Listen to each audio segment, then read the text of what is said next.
Welcome, everybody. This is the Mary and Joe Show with your host, Miss Chronic Chronicles. And I have a special guest coming on later. She'll be popping on. We have a very big show and tell to do today. So I have a lot to present to you guys. As the Mary and Joe Show, we like to keep things exciting. So, by the end of this broadcast, you will hear a special announcement that will be taking place on Wednesday, the 8th. I will not discuss that until we end the broadcast today, but get ready, get set, get your coffee, get your Mary, as we are the Mary and Joe Show where we celebrate your Mary and your Joe. We give thanks to the Mary and Joe. And we have a lot to share today. So, as I said, right now, I am the only one hosting, the only one on. We will be having the fabulous uh, Witchy Sisters Crafts join me as soon as she can from Michigan. I am broadcasting from Colorado, and we'll be going over some very, very interesting things. Um, but without further ado, please grab your Joe, grab your Mary. I am still setting up, so it's kind of an easy peasy day. Let me pull up the screen so we can get into what we're going to be discussing today. In the last broadcast, if you're watching, this is part two. The last broadcast we had was on the 2nd, and we went over the laws in Colorado and Michigan. Today, what we're going to do is go over my Instagram, particularly, so I can show you guys the evolution of the types of edibles that I have made over the last, well, a while now. I've been making edibles for at least 10 years now. But when I was pregnant, I wasn't eating edibles, obviously, but I was perfecting not just my recipes that I like to make lasagna, pizza, things like that, the savory, the salty with the edibles, but I actually perfected making bakery goods because before I was a parent, believe it or not, guys, I was not a very good, it's not a very good pastry maker, sweets creator.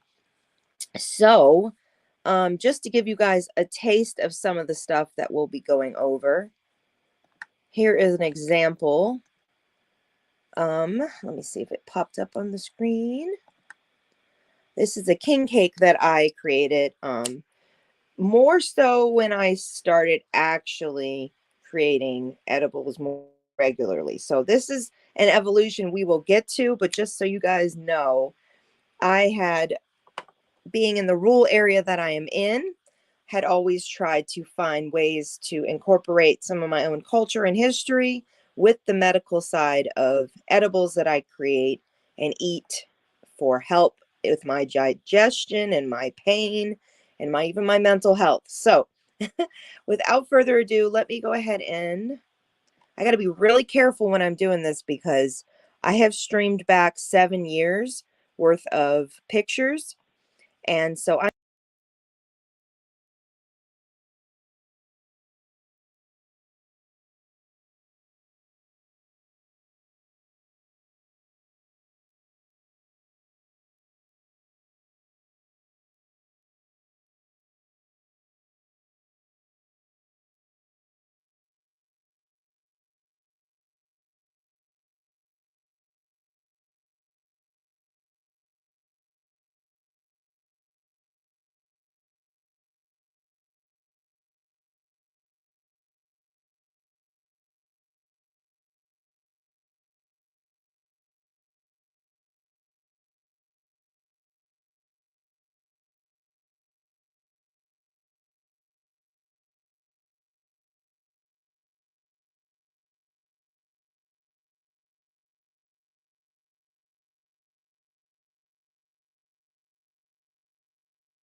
All right. How about now? Can you hear me, guys? Let me know if you can hear me. What a waste of time. Jesus shit. So many things I said. Can you guys hear me now? Let me know in the chat. I have a feeling that my power might be going out on my phone. You can hear me now? Wow. Well, I already did an introduction to you, Insanity. I did it to everybody else. So this is annoying and I apologize. My guest will be joining me later today. I'm going to be going over the past history of almost 6 years. I have been making edibles and other topical, growing. We're going to be going through my Rachel Raw Truth Instagram. And the reason that we need to do that is I have 12,000 pictures. And in those 12,000 pictures, for time's sake, I really want to make sure I get all the best of the best in this video. So my guest will not be coming in right away, but she will be coming in shortly. And so I'm just going to try to throw as much as I can out to you guys. I really want to actually cover all of my edibles I've done on this account because I'll start moving them to the Mary and Joe Show and Mary Can I Be Blunt, along with featuring episodes and particular recipes on Miss Chronic Chronicles. So I am your host. I am here to share a bit more of the experience I've had with the edibles while actually answering some of your questions. And I had made an announcement. Insanity Reacts will be on this channel on March the 9th.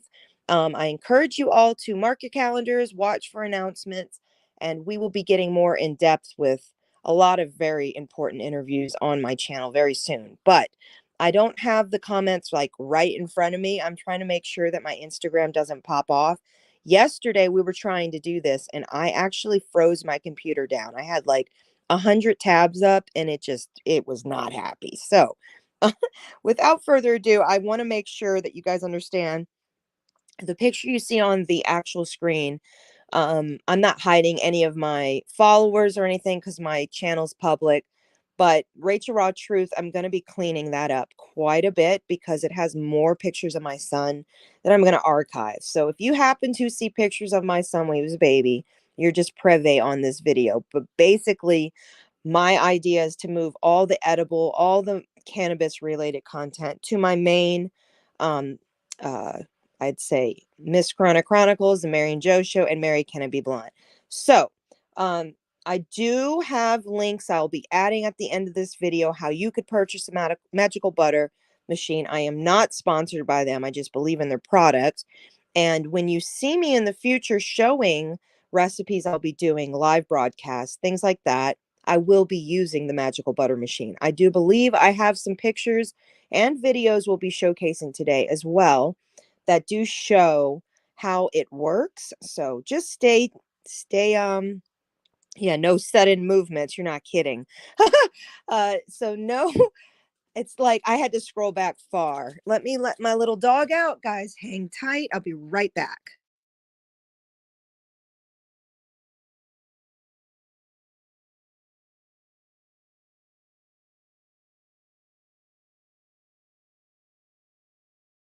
And I apologize for the sound issues at the beginning.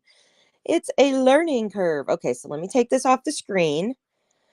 Like I said, I will be reposting and archiving from the previous account, but this is like a fine tooth comb. Lady, you're not even kidding. I do not want to mess this up. All right, so let's see. That one, let's start here. Well, I could go through these, but that's probably, let's see how we do it. I think I'm going to actually do something different. Give me a second, guys. Hold on one second. I don't want it to mess up. I refuse to have it mess up. Okay, so I'm going to exit out of some of these tabs in a moment so that I'm not overdoing it. I think that's the best way to do this. There's some of my favorites, but I am hopeful. I'm fucking hopeful. All right, just hang tight, guys. Oh, it's the only way to really do this without screwing it all up. So, I think that's better than it was. Let's see, and what's this one? We're going to exit out of that. So yeah, I will be showing about a 4-year difference of a king cake that I had made that was medicated. I'll be showing capsules that I've created that were made with oil. There will be some features of plants, and there's a lot of gummies to feature, like this one in particular I absolutely love. Let me pull this up. So we're going to go stop sharing. And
all right, this is bad today. I am so sorry for it being a fucking mess.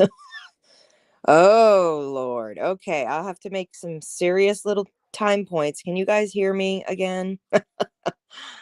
Wowzers. Why is it so much sound issues today? I don't even know what it's doing. It's really annoying. No sudden movements, no joke. Are we okay? You can hear me. Wow. All right. Well, I just exited off like 15 tabs. That's probably why my computer's not happy. So let's do this slowly.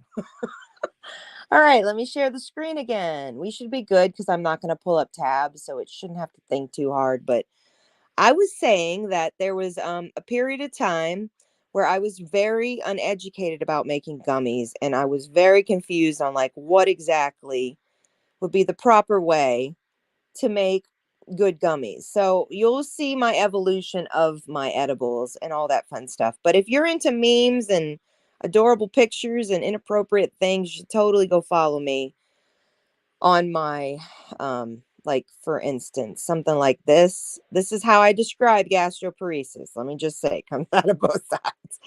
I have a sense of humor, but yeah, I really do appreciate you guys being here. Like I said, I will be slowly moving some of this stuff off of my um old account, my Rachel Raw Truth account. So what I was saying at the beginning before it wasn't hearing me is that I used to make my edibles like this. I used to make casseroles where I would take the leaves that were decarbed and I would actually medicate my food. But by the time I became a mother, I needed quick microdosing. So I started to learn how to really make the proper cakes, make the foods that would I could just do a few bites of something. So for instance, I would have medicated this. This is a stuffed squash, I believe. So this is like savory as hell. You know, I'm a vegetarian, by the way, guys. So you won't see a lot of recipes that I share that include eggs and things like that because they stabilize a lot better when you don't. But freezing and things like that.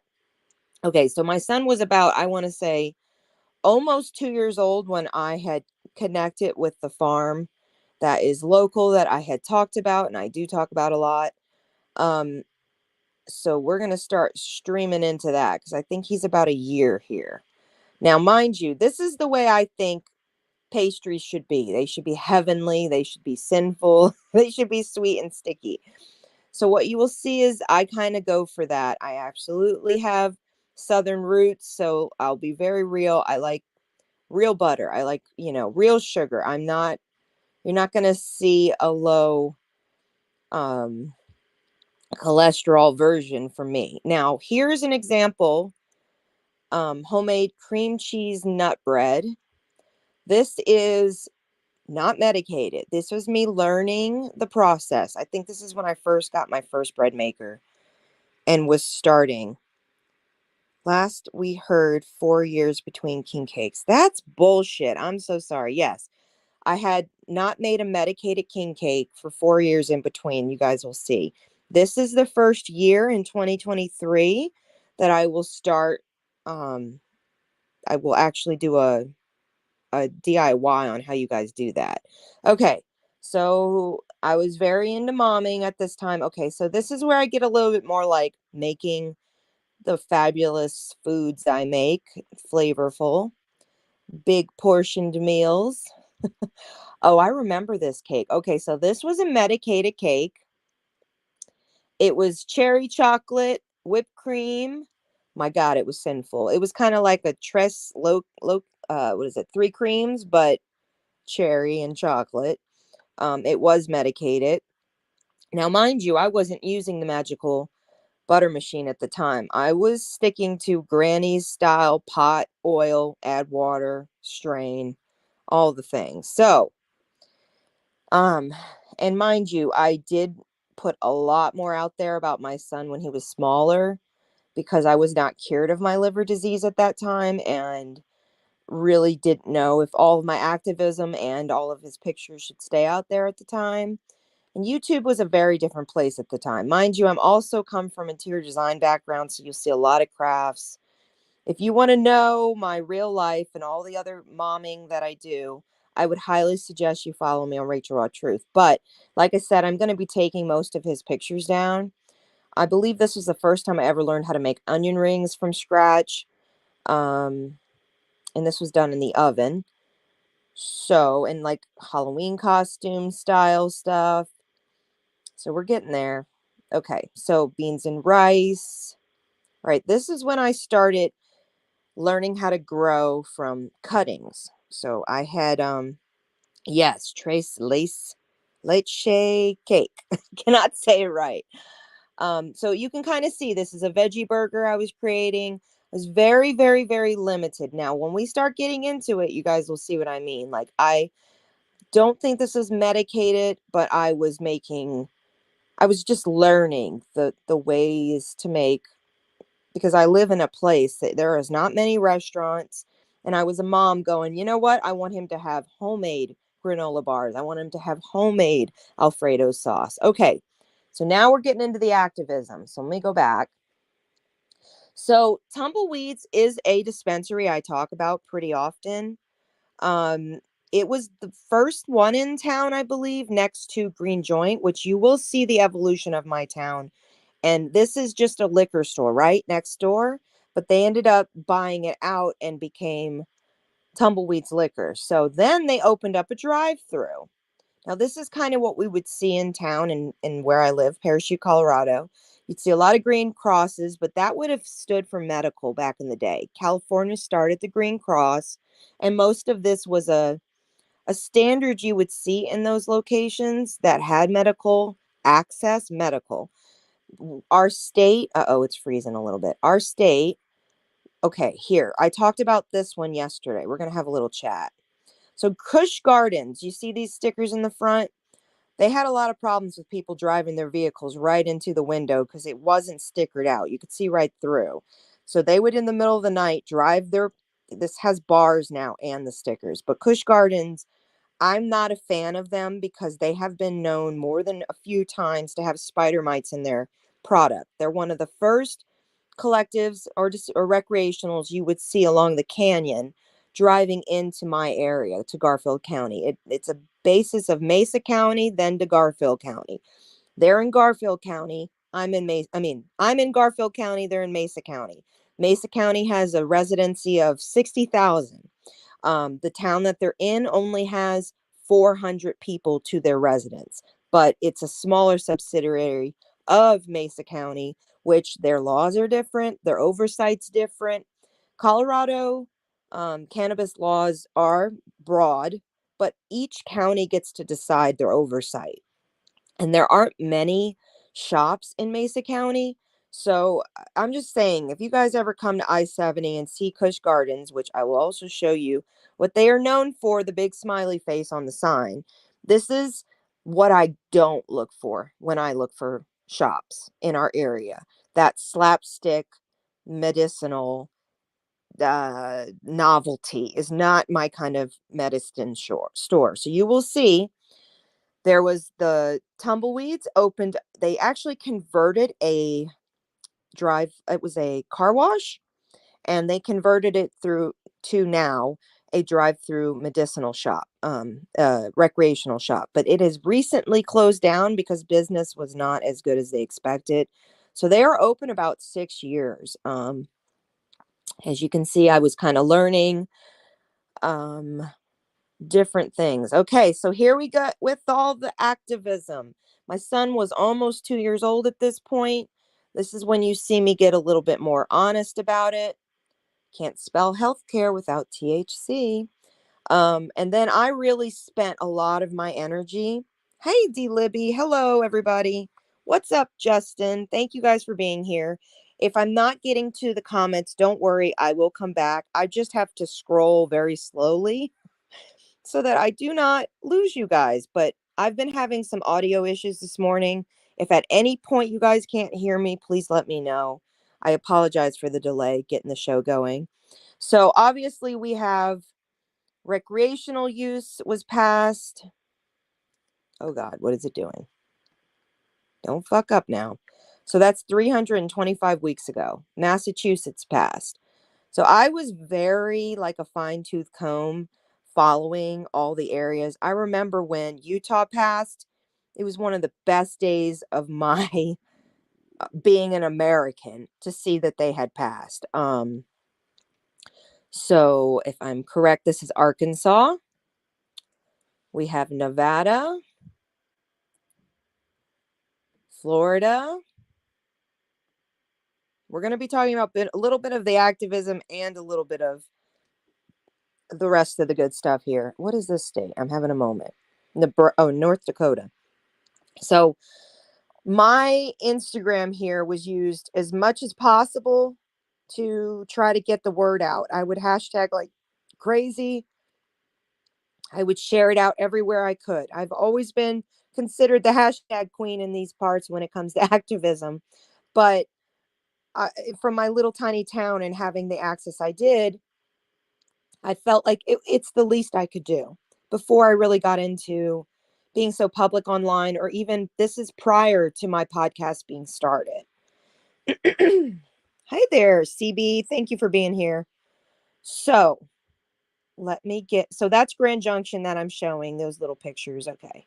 So you guys can see I'm an active mother, very active single mom. Okay. So this is about when I started getting back into photography pretty big. So you're going to see a lot more pictures of Bud. You're going to see a lot more of the area. I do live in rural Colorado, so you will see dirt roads and all that fun stuff. If you're interested in that kind of scenery, I mean, this was weird. This was so weird. It was just a little pyramid at the end. I was like, how freaking cool. There's a lot of videos in here and stuff like, okay, so some of you may or may not know that I did a cannabis nude shoot. My Naked Truth is what it was called. Yes, there are some risque pictures you can find yourself. But this is about where I started getting really big into it again.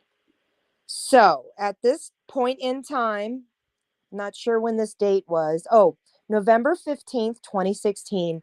This is what we were dealing with. The Ring of Fire was very still active in Colorado and the rest of the area, fighting to have the other states have access. I remember Utah at the time, I think they had just put it on the ballot, but it wasn't actually available yet for medical access. And I had a lot of friends that I was really fighting for because it was a life or death situation for them to have access. So this is kind of when you see the progression. Okay, let me go through these. A friend of mine's. I do photography for others if you're wondering what those are. Look at my life as a mother. Who else taped your doors for your children? Jeez Louise. Mm. Okay. And if my lovely guest is in the back room, I will get to you. I'm so sorry if you're already here. I don't know. Let me make sure. Nope, she's not. But I need to mute myself one moment, everybody.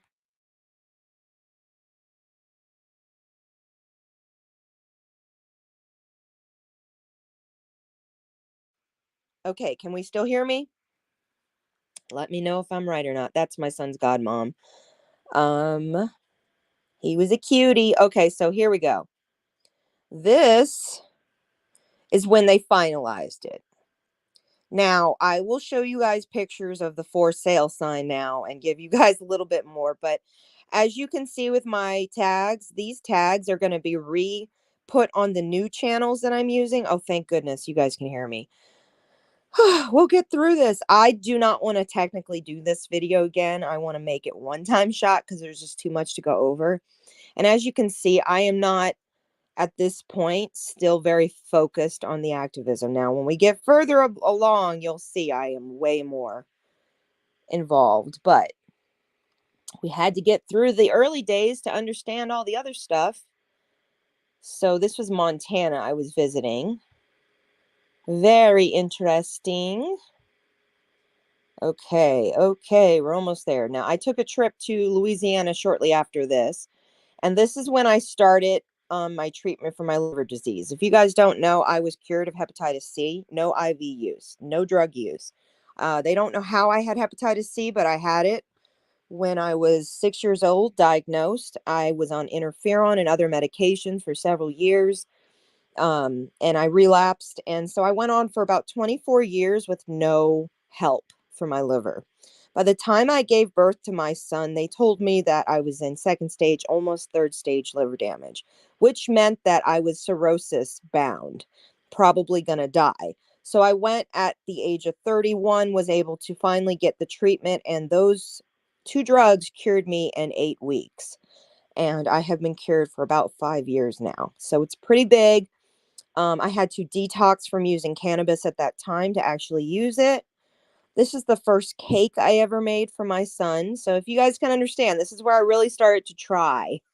I never was somebody who would even like bake a cake from a box even easily. I just never was that girl.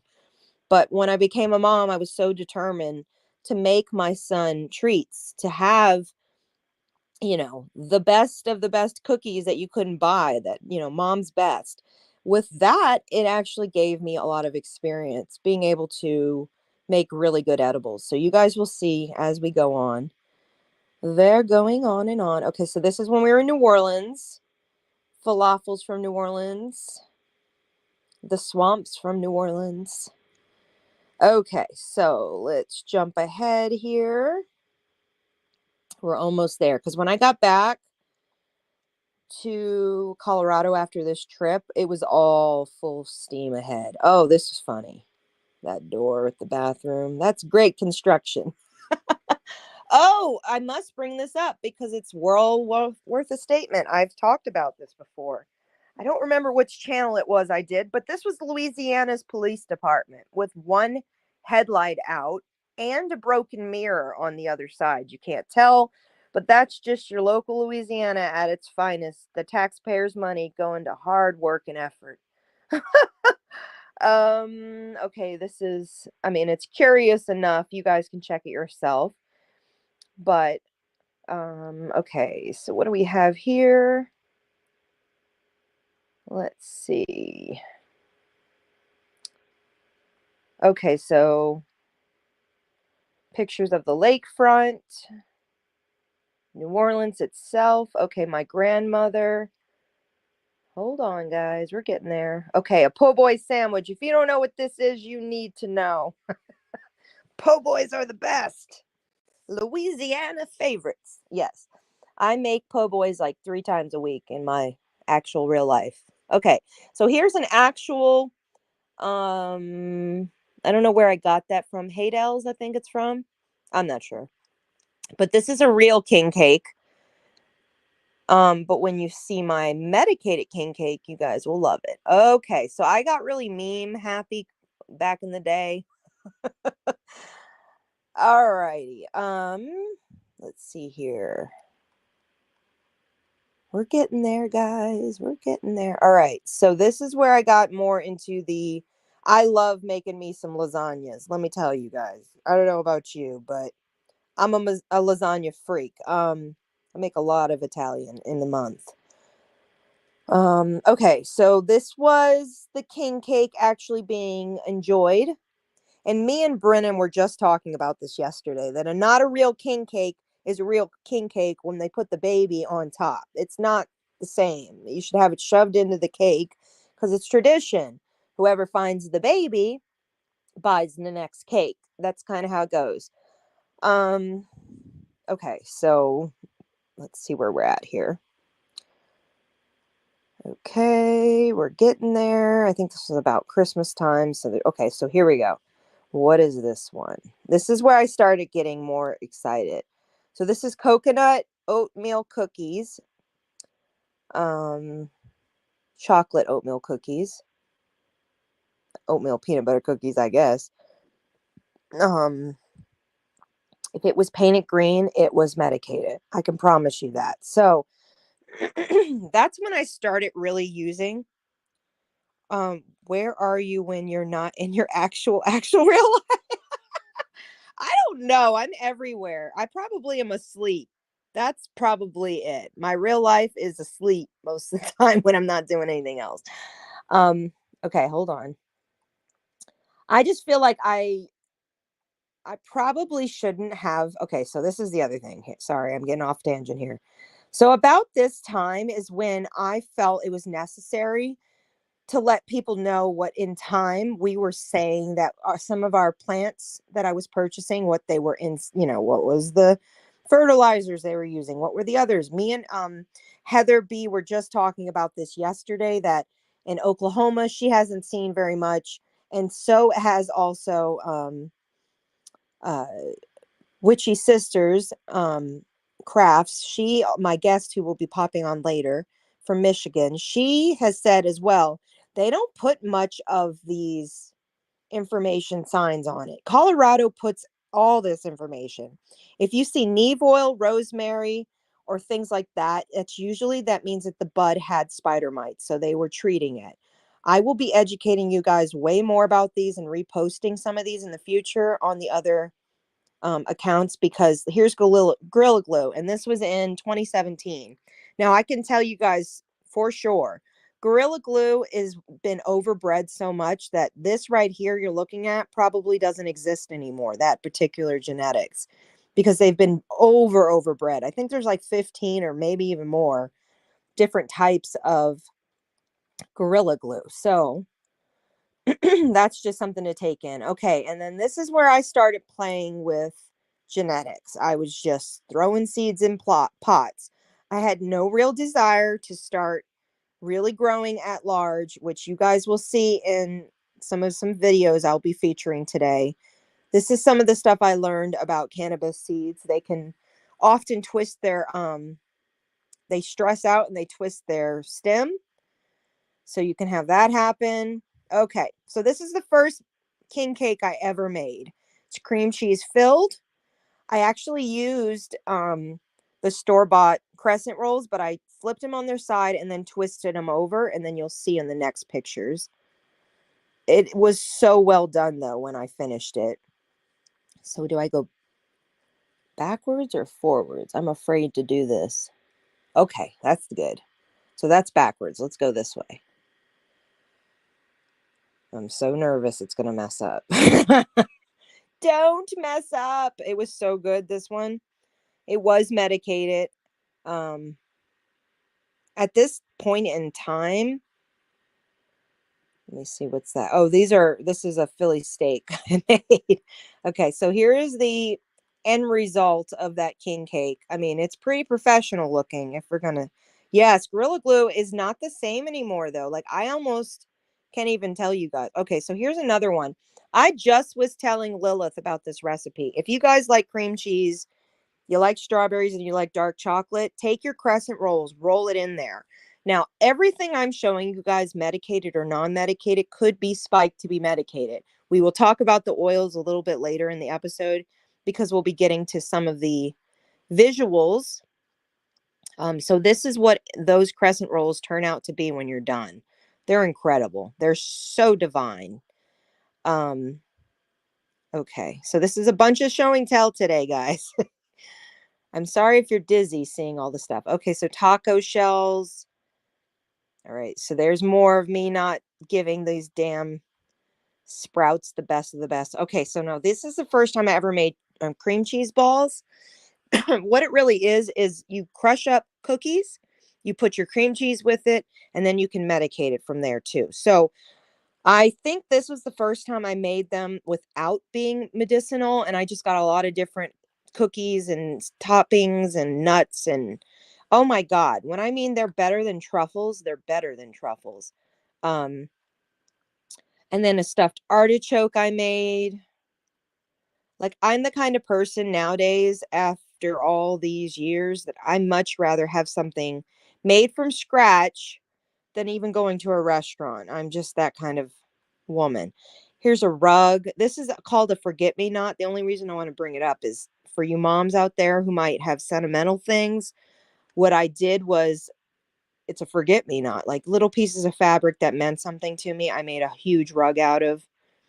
It was quite beautiful. Big shag rug. Okay, so now we're back into the medical. Here we go. So this one is, this is how Colorado puts it in. So it's 20, let's see here. Recon. Recon is a mix of LA Confidential and what is the other one? Canatonic. Now these two together make this purple flower. In California, the LA Confidential strand you'd find. Oh, I'm sorry. Go get some brownies. Come back. This strand in particular is one of my favorite strands in the world, LA Confidential. So Recon is really the only strand I can get of this in Colorado because you won't find LA Confidential straight here. It just doesn't exist. Okay, so then let's see. Tumbleweed Express business. All right, the dispensary will operate out of a former car wash. This is the one I was showing you guys. Um, And I actually was asked to make a statement for them, and I was too busy momming, to be real with you guys. That's why it never happened. But I've been friends with every single dispensary that started off. Okay, so this is the first time that I started working with molds and all the other fun stuff that go with that. So that was a fruit filled, it wasn't a gummy, it was a gelatin, but this is when I started getting silicone molds. And we mean business when I got the silicone gloves. Let me just tell you guys, we mean business. So about then is when I started making bread.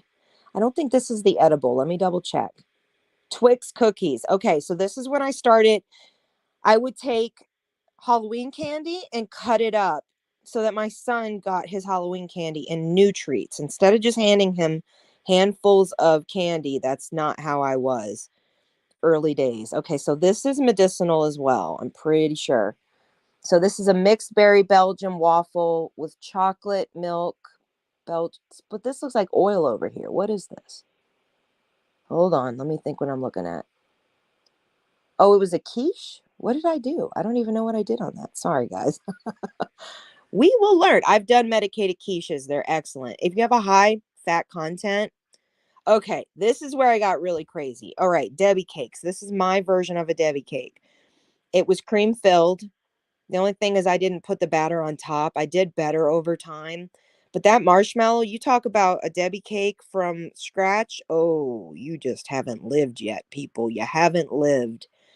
Um, so here's another, like I said, I make a lot of Italian on a regular basis. This is an uncooked pizza, but I make a lot of stuff. So I've been making edible pizzas in California for many years.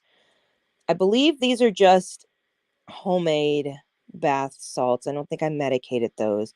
All right. By this point, I'm pretty sure I was done. This is the time again. Refill my weekly meds. Okay, so I was still under treatment at this point. I'll be taking full 13 weeks. Okay, I was supposed to take 13 weeks. I was cured in 8, just to give you guys an example. And I talk about it often. Let me just bring this up. What is gastroparesis? It's a paralysis of the stomach. That's the condition I have. So when I eat foods, they sit in my stomach for over 2.5 hours. So obviously, edibles, regular foods, medications all affect me in a very unique way. So that's just something I was really, really, really um, promoting education on the gastroparesis side because, believe it or not, a lot of the cannabis community came to me and said, "Oh my God, I use cannabis too because gastroparesis is so bad." I don't know. Okay, so here we go. I'm just gonna go through what's part. So this is how I started collecting my seeds. I would keep them in jars. I keep everything. So I knew percentages on the seeds, and I encourage you guys never throw your seeds just in a bag. Always keep some kind of labeling because genetic wise, it's going to keep going on and on and on. Okay, so here we go. So this is cannabis here. So what did I do? Did I mash it with it? Exfoliated caffeine. Oh, this is coffee. This is a coffee one I did for bath. Actually, coffee is excellent for anti-cellulite. So if you do a body scrub, this is the first time I ever used what are these called? Rice noodles. I was not very familiar. I have medicated my Asian food before too because it has a high fat content and you can really get away with it. All right. So these are more so when I was growing. Now these jars have to do with curing. Look, Mystery Joe, this is a previous friend, had been growing, gave me all her jars because she knew I was going to be growing. You will see. Make sure I haven't missed anyone. Nope, not yet. Okay. So, I was going through this company. I want to bring this up for a point. I was going through this company called Nature's Box. You guys might remember it. It was very advertised back in the 2016 to like 2018. They were a nut company that would send you flavored nuts and things like that. And the reason I bring it up is I had so much surplus and I was making my own snacks for my son. So that's kind of when I started like getting ideas about flavors. Here you go. This is some cannabis oil. So this is medicated oil that I probably had made on the stove, most likely, because I had not gotten, I didn't even know about the magical butter machine yet. And so this is kind of what I would do. I'd make my oil, have it with the coconut oil on the side. This is a very low amount because obviously I was not in access as much as before. Okay, so what is this creation here? Powdered sugar cookies, colored green because it was medicated. Indicate medicated indica, milk cookies, brownies, cranberries, raisins, walnuts.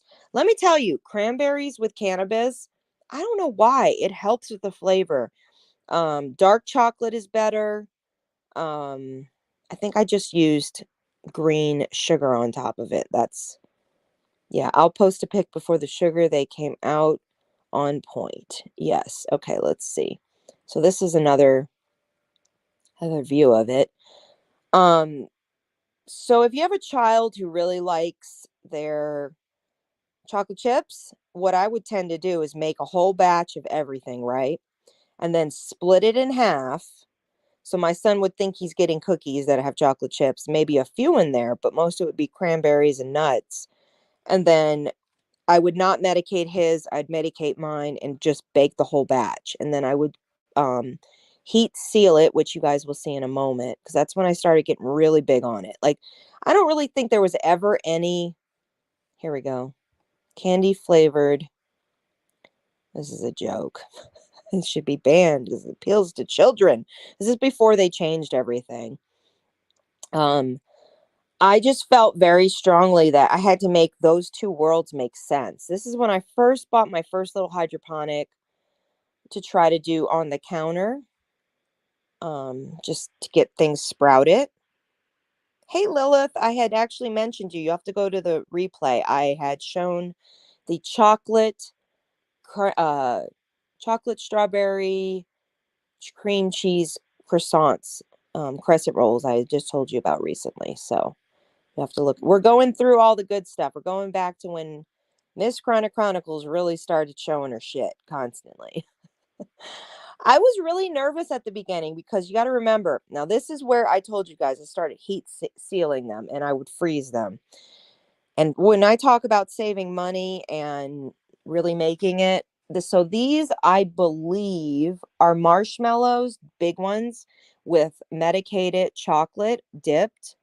There's some chocolate. I really love Raisinets, so I would make medicated Raisinets, and let me tell you, they're so fucking addictive. Dark chocolate. Um, yeah, I'm pretty sure this had almonds. Let's see here. This is before that company even put out like the cranberries that had chocolate on it, or the blueberries, dried blueberries that had chocolate on it, way before them. I was happy when they put that stuff out. Okay, so here we go. So what I would do is I'd drop that little chocolate in my coffee, which would medicate it. You see the sticks that I would drop in the coffee? Those sticks were already decarbed. So when they are decarbonated, they are activated and you can get a psychoactive effect. But with the sticks of a plant, it actually is a higher CBD component. So technically, in a morning dosing your coffee, I can handle the flavors. Not everybody is the same as me. So I am aware that that's a lot to ask for somebody if they've never eaten cannabis like I do. I could eat it every single day. It's no problem. Okay, so this is where I started getting into tiny pies because I wanted them to be, microdose available. So I would make the pot pies that were medicated, and I'd make the actual tiny pies, the fruit pies with real fruit. I love little popper pies, let me just say. Okay, so this is not where I'm fully growing. We're going to get there though. Okay, so this is, what is this here? Tumbleweeds. They had really good bud for a long time, and they still really do have good bud, but they're very overpriced compared to some other places. Okay, so now you're going to see, this is when I got serious. Make it happen. I was writing little notes to myself. Let's focus on the activism. Let's get it out there. Let's be strong and let's stand up for what we believe. So I hadn't met I'd actually been on again, off again, I think, with the farm people that, what is this? The almonds. Oh, they loved me in town. They give me all those extra packets. All right, let's get up to the good stuff here. All right, so Parachute. This is what our town used to be called. Parachute, a safe place to land. They changed it to the Corridor of Rocky Mountains. So I hate that, but it's a fact. All the good stuff. This is when I went to Amsterdam. Some pictures here. I was dyeing fabrics. I am terrible at dyeing fabrics. Let me just say that will not happen again. All right. I believe in this so fucking much. You need to bring this up. Be the asshole or just be the shit. Be badass either way. That's something I believe strongly in. If you're going to be a hard ass about which and who you are, then be the best version of it. All right. I believe this is an edible. Okay. Yum. 3 kinds shown in both hands, left to right. Coconut brownies. Okay. So the reason that I like to use nuts, dried fruits, things that you have to chew is not only a lot of the time when you're baking it with the cannabis, it tends to suck up the ingredients, and then the chewing, it helps you metabolize it. Obviously, you have to digest it, so it's not like just eating chocolate. I think chocolate wears off a little quicker. I feel it doesn't have to digest as hard as you would if you put nuts and other things. So here we go. Here's a Colorado bud at its finest. Look at that beauty. It was like almost purple, like almost fully purple. And this is, I call it a Mardi Gras purple. indica. What is this? Tumbleweeds selection. What is the strand? I don't even see the strand. Who knows? What did I say? Purple elephant or elephant? Oh, Purple elephant. Yeah, it's pretty gorgeous. beautiful, But beautiful. look at the last picture. See, like I brilliant mean, details.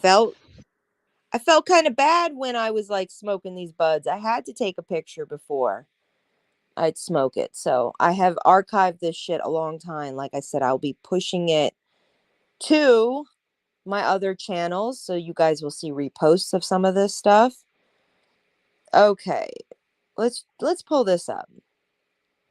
So the 10 benefits to support it by science related to cannabis: slows the spread and kills cancer cells, prevents the spread of HIV, reduces the progression of Alzheimer's disease, offers pain relief, reduces symptoms of PTSD, combats depression, anxiety, and ADHD, reduces nausea and vomiting, treats epilepsy and reduces seizures, exhibits neuroprotective qualities, relieves alcohol pressure.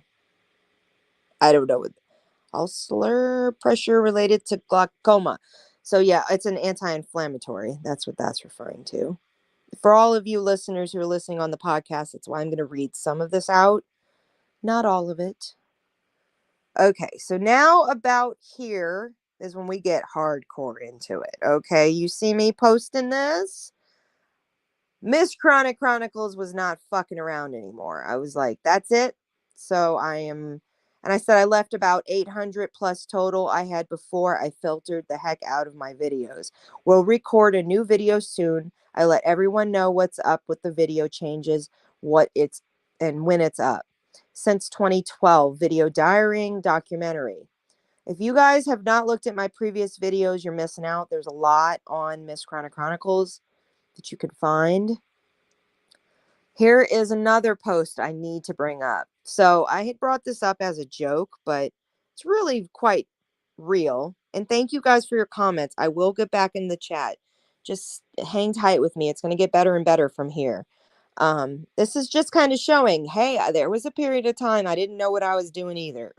I didn't even know how I was going to provide the information for you guys. But at this point, I had been diagnosed with gastroparesis for about 3 years. I was diagnosed in 2014. So this is a meme that I created for the gastroparesis community related to cannabis, because there's a very big split between the two. So we'll get into that another day, but I just want to read this out loud for the listeners. So you're told all the time, gosh, I wish I was tiny, gastroparesis. When eating is the devil, gastroparesis. When looks could kill, gastroparesis. When the bathroom is your second bedroom, gastroparesis. When you wish you had meat on your booty, gastroparesis. When only cannabis helps, gastroparesis. It's a truth there. Okay, so I believe this is when I first. Hold on. Oh, this was just me making other stuff. Hold on. If you don't know what gastroparesis is by now, Lord have mercy. All right, so this is broken spinal. What did I write here? I think I was just showing I was out of bud for that one. So payday, getting there. I remember before I started having medicine on reserve, I think that was part of the reason I started making more edibles on tap too, because I was like, I can't be hurting, and having to get back up to normal before I could even whatever. And I had a garden that summer, was growing my own vegetables. I remember I had thrown a seed in the garden, which started the whole thing. So these are grows that I did in the past. This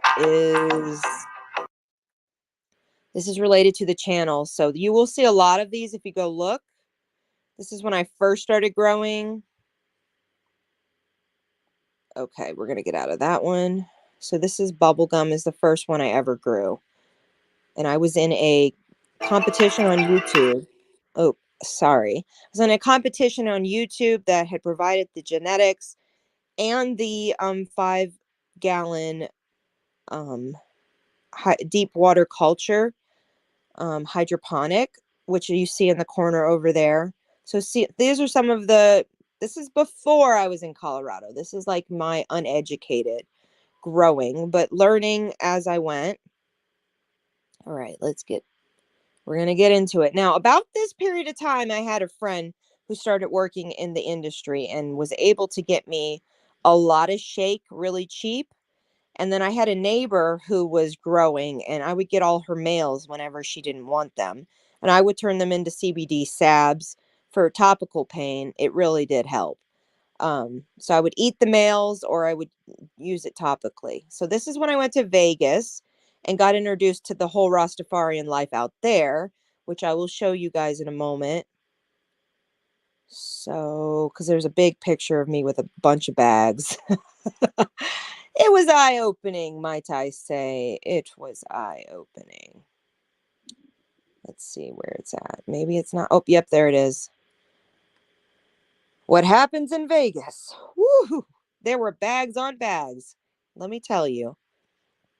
I actually really didn't like Vegas's smoke very much. This is when I started doing the activism work a lot more too. So I was actually, this is another one, cookie crumble topping. Oh, I made this with black bean and coffee. So this is not a medicated one, but just to show you guys, there's lots of different ways. This is a protein bar brownie made with black beans. I don't think I'll do it again. It was good and all, but not my kind of thing. And then this is June 28th, 2017. Posting other news, which I kind of do most of this on the Mary and Joe show now. It's kind of where I do all my influencer stuff. So, all right, this is where I went to a wedding. And this is approximately when I got involved with the farm, the large farm. Like I was full hands on deck, invested with them. Let's see. So there's a lot more access and you're going to see like what was handed to me regularly. Just extra they had. They're like, just do something with it. Don't make me embarrassed that I gave you all this. Okay, so here, I think that was a purchase cake, actually. I'm not going to pull that up. So, hold on one second. Can you guys still hear me? Okay. All right. Now, what is this one? I made dinner for those individuals. I know that's what this was. Let's see what this was. French bread and dinner, 3 cheese Parmesan. That looks so red, but I'm pretty sure the whole meal was medicated because I wanted to show what I could do, and I really could. Okay, so then we see a lot more edibles. So here we go. This is pumpkin spice bundt cake. It's bud cake, but bud cake. Crushed sugars, sunflower seeds on top. Okay. All right, now I'm going to be doing this again. I want to show you guys this. If you guys deal with chronic illness or you are of the chronic illness community, I really encourage you guys to follow this 30-day challenge. I'm probably going to do it in March. I'm not going to do it this month, but I want to do a whole 30 days to kind of share with you guys the experience. So I had done it a couple of years ago, but I'll be real with you. It was pretty hard to do. It was emotionally very difficult. This is where I started doing some more cannabis related modeling in my area. I have a lot of photographers to work with me.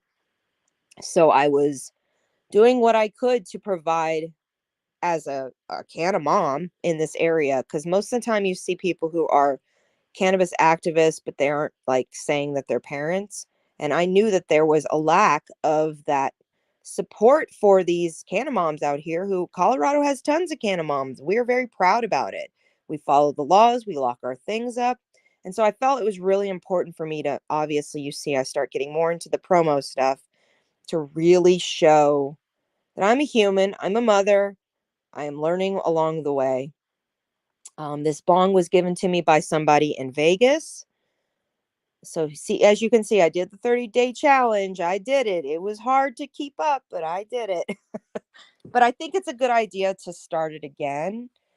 It's been a long time. So as you guys might have noticed, the post that I put on Miss Chronic Chronicles yesterday, this is in reference to it. So this is my mother. This is just older pictures of my family talking about chronic pain. All right. So this is where I start growing. Beautiful things grow from some of the darkest spaces. And then, so what one is this one? Well, that looks like spinach. Okay. Hang on. All right. So, okay, here we go. All right. So this is a cherry cake, I believe I made. A chocolate strawberry espresso cake. Now, I don't know if I can't even remember. And it had chia seeds as well. I don't really like cooking with chia seeds. I mean, they're great. They're good if you want a vegan meal and not use egg. It really does work pretty good, but I just didn't like the texture of it. So just like 420 chef Jalen, who is a cannabis chef that I have featured on my podcast, he has done things he's not so proud of that he didn't really like and maybe wouldn't do again. But that doesn't mean, like this one right here, I pulled this from Tommy Chong's. I want to make a cannabis soup, like a garlic based, almost like if you would have an asparagus style. I had never done it, but I want to do that. So that was a reminder. Okay. And then my bonsai tree started coming about here. All right.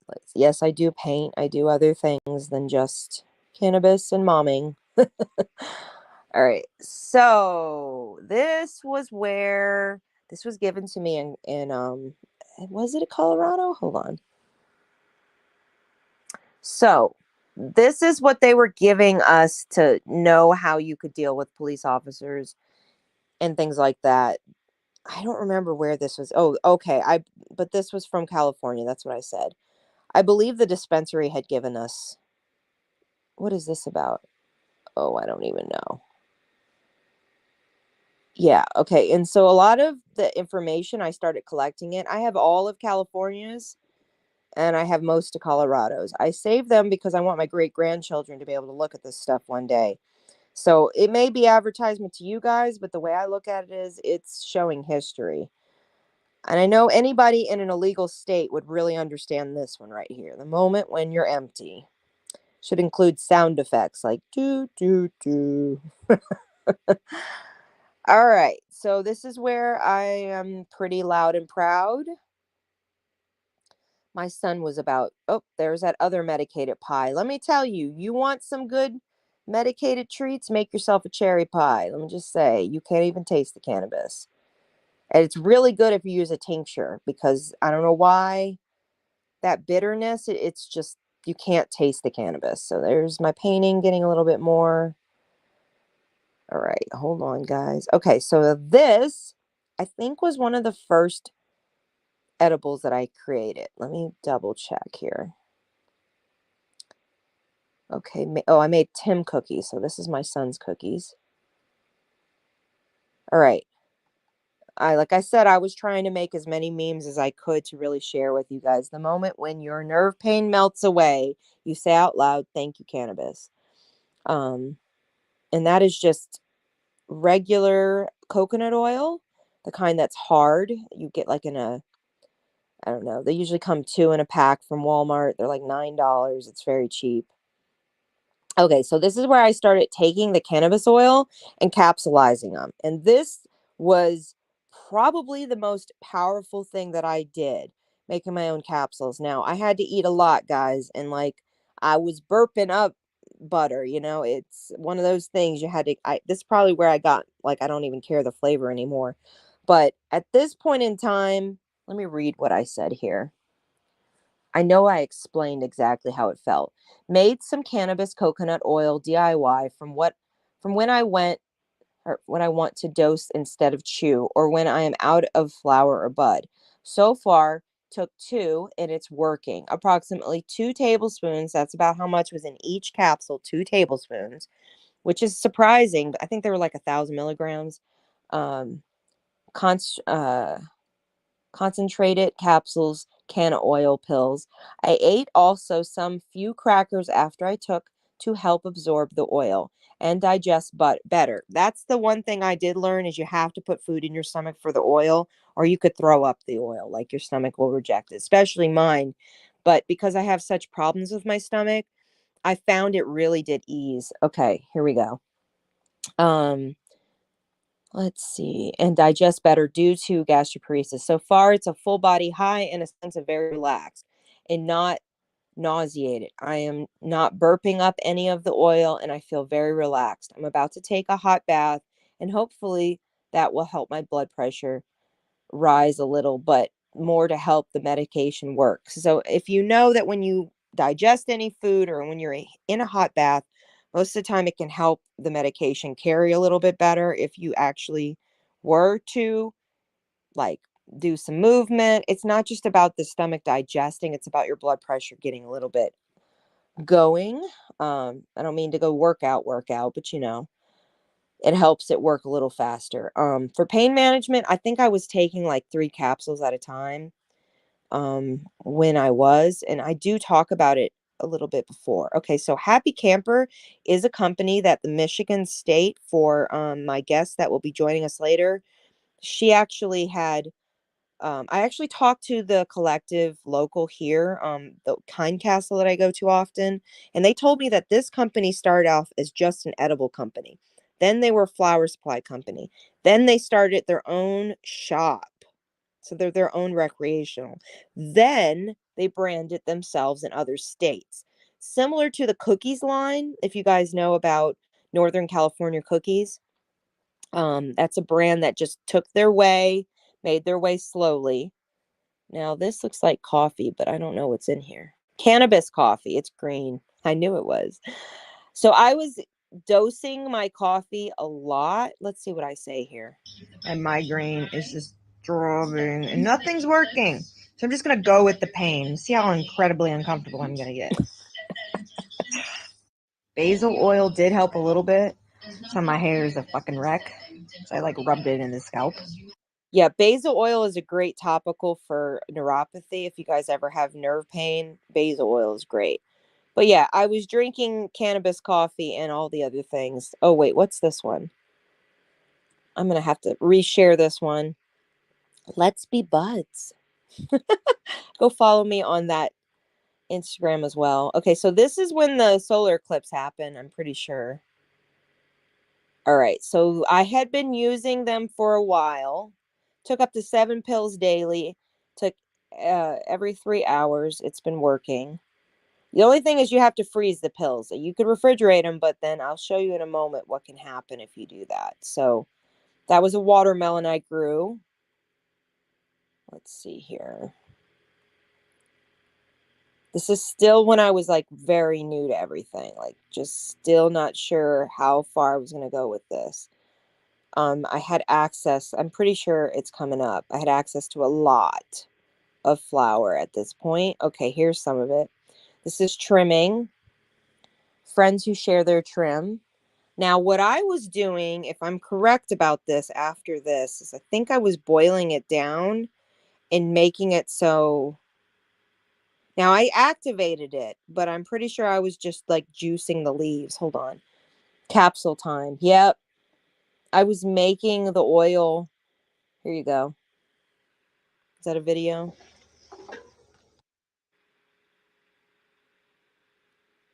Because what I was basically doing, because it's not water soluble, you have to add some type of a fat carrier. Oh, I'm so excited. Okay. Yes, D Libby, I can give you lots of suggestions. I would stagger your growths. Start like it depends on where you're at. And you're on the East Coast, I believe you said. I don't know if you guys warm up, but usually between 70 degrees. Okay, hold on.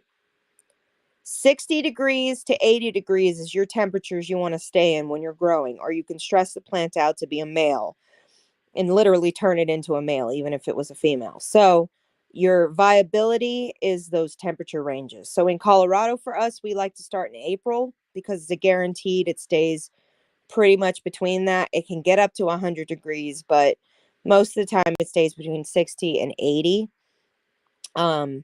So drop your seeds a 2-week staggering point. So if you do some genetics, do some at different points. Your sativas should be put in the ground first because they take the longest to grow, and you want to harvest those not early. Now, the others, indicas, can take, depending on genetics. Feel free to reach out to me on email.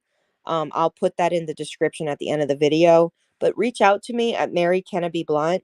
I'll put it in the info. Don't take my word on this. Like, I'll write it down for you. But if you email me, I can help you know which genetics to plant when, to know when they're going to crop out when, and what to look for those genetics. I know genetics, like I know breeding genetics really well. So these were made so that I could actually put it in bread.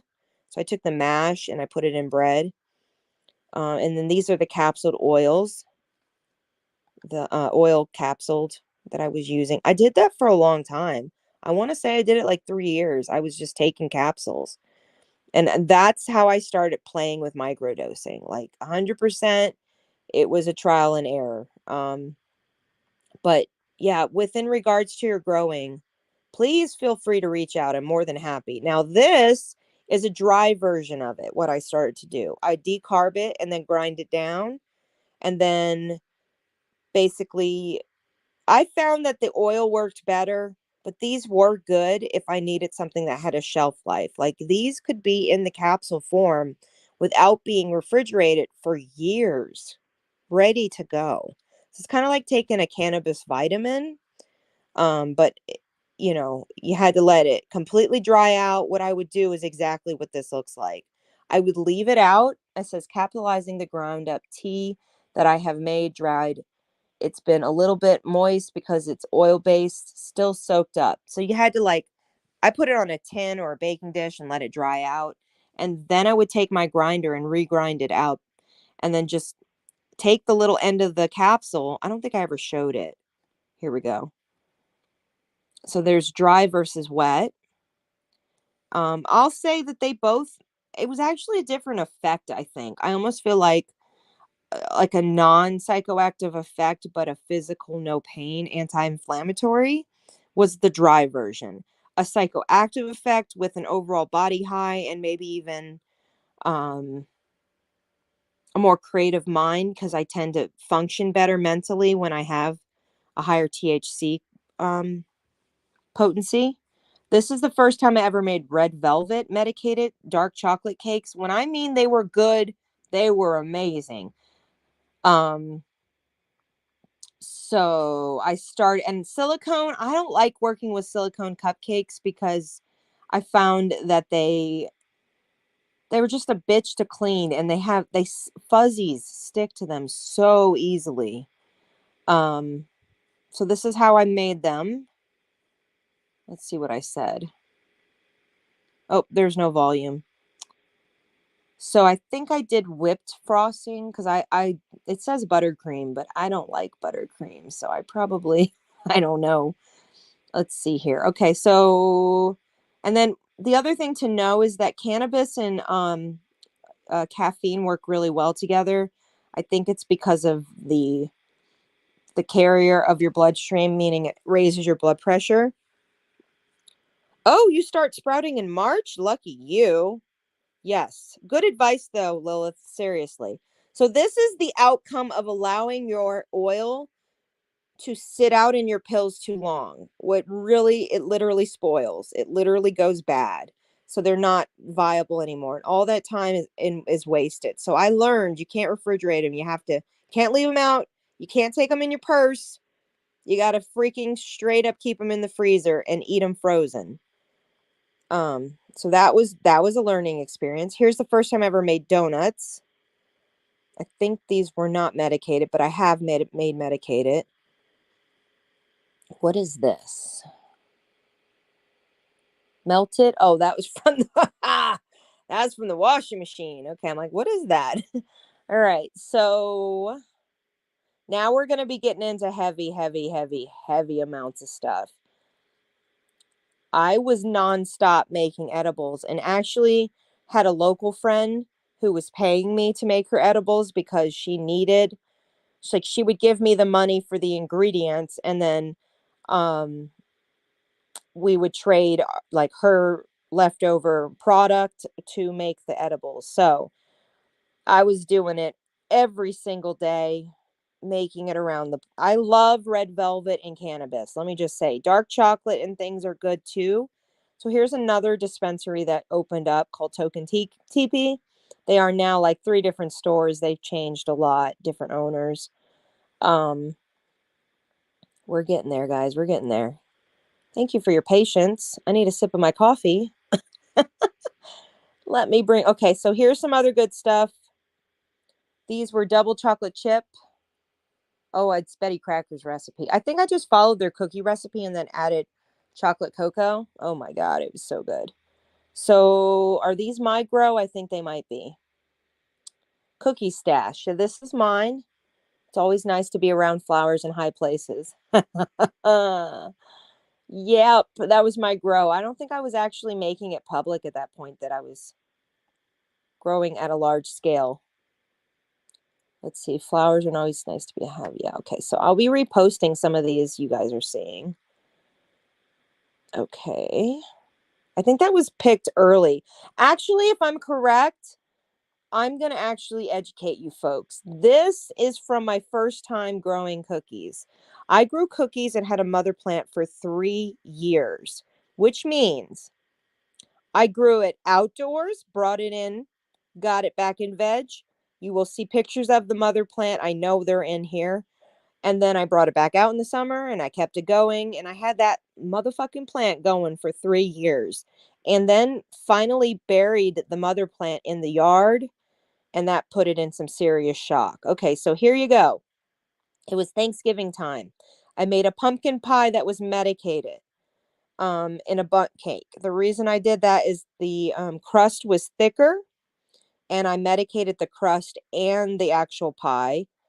Obviously, you see the leaf in there so that people knew which one. Cannabis infused pumpkin pie is incredible. I don't know why. It's very much like you can tell that it's medicated, but for some reason that fat content with the cream, the milk, the butter, it takes so well. And it stores pretty good frozen. I was making Rolly topicals and I believe I was spiking it with other things like basil and whatnot. Hold on. um for nerve pain. This is where I learned that, in combination with like ginger and other things, you can enhance your cannabis's um uh anti-inflammatory. You can really supercharge it. And just for educational purposes, you also, guys, if you ever use mango with your edibles, not for topical, but for digestion purposes, mango enhances cannabis. So it can make it like super thrived, a psychoactive effect. That's the Rice Krispie treats. I think that was the first time I ever made them. And this one had strawberries in it, I can see, which I don't know why that is, but okay. Yeah, that's how my freezer looked, guys. I was like always making edibles. Like mostly my freezer had edibles. I finally bought a refrigerator just for my medicinal edibles and have it locked. So that's how I handle things now. Okay, so we're getting back up in it. All right, so this is the first time I ever did it non-medicated, but this is a Chex Mix. After this, is this the medicated one? Let me make sure. Yeah, this was the first time I did it without it being medicated. And it was like honey spicy. And it was because I was trying to kind of capture what that nut company I showed earlier was doing and like flavoring it. Like if they can flavor a nut, why not medicate it? So that's what I started doing. Okay, let's see here. So here's more edibles. I think this is strawberry. Hold on. Cupcakes. Oh, this was for a birthday. Close. Let me close this. Okay, and then, so that was something totally different. Hold on. Is this my bud? It might be. Hold on. Beautiful flower, friends grown. Oh, yeah. So they didn't know the genetics. I kind of get weird about that. I much rather know what I'm holding than sharing it. I hate to admit that, but it's a fact.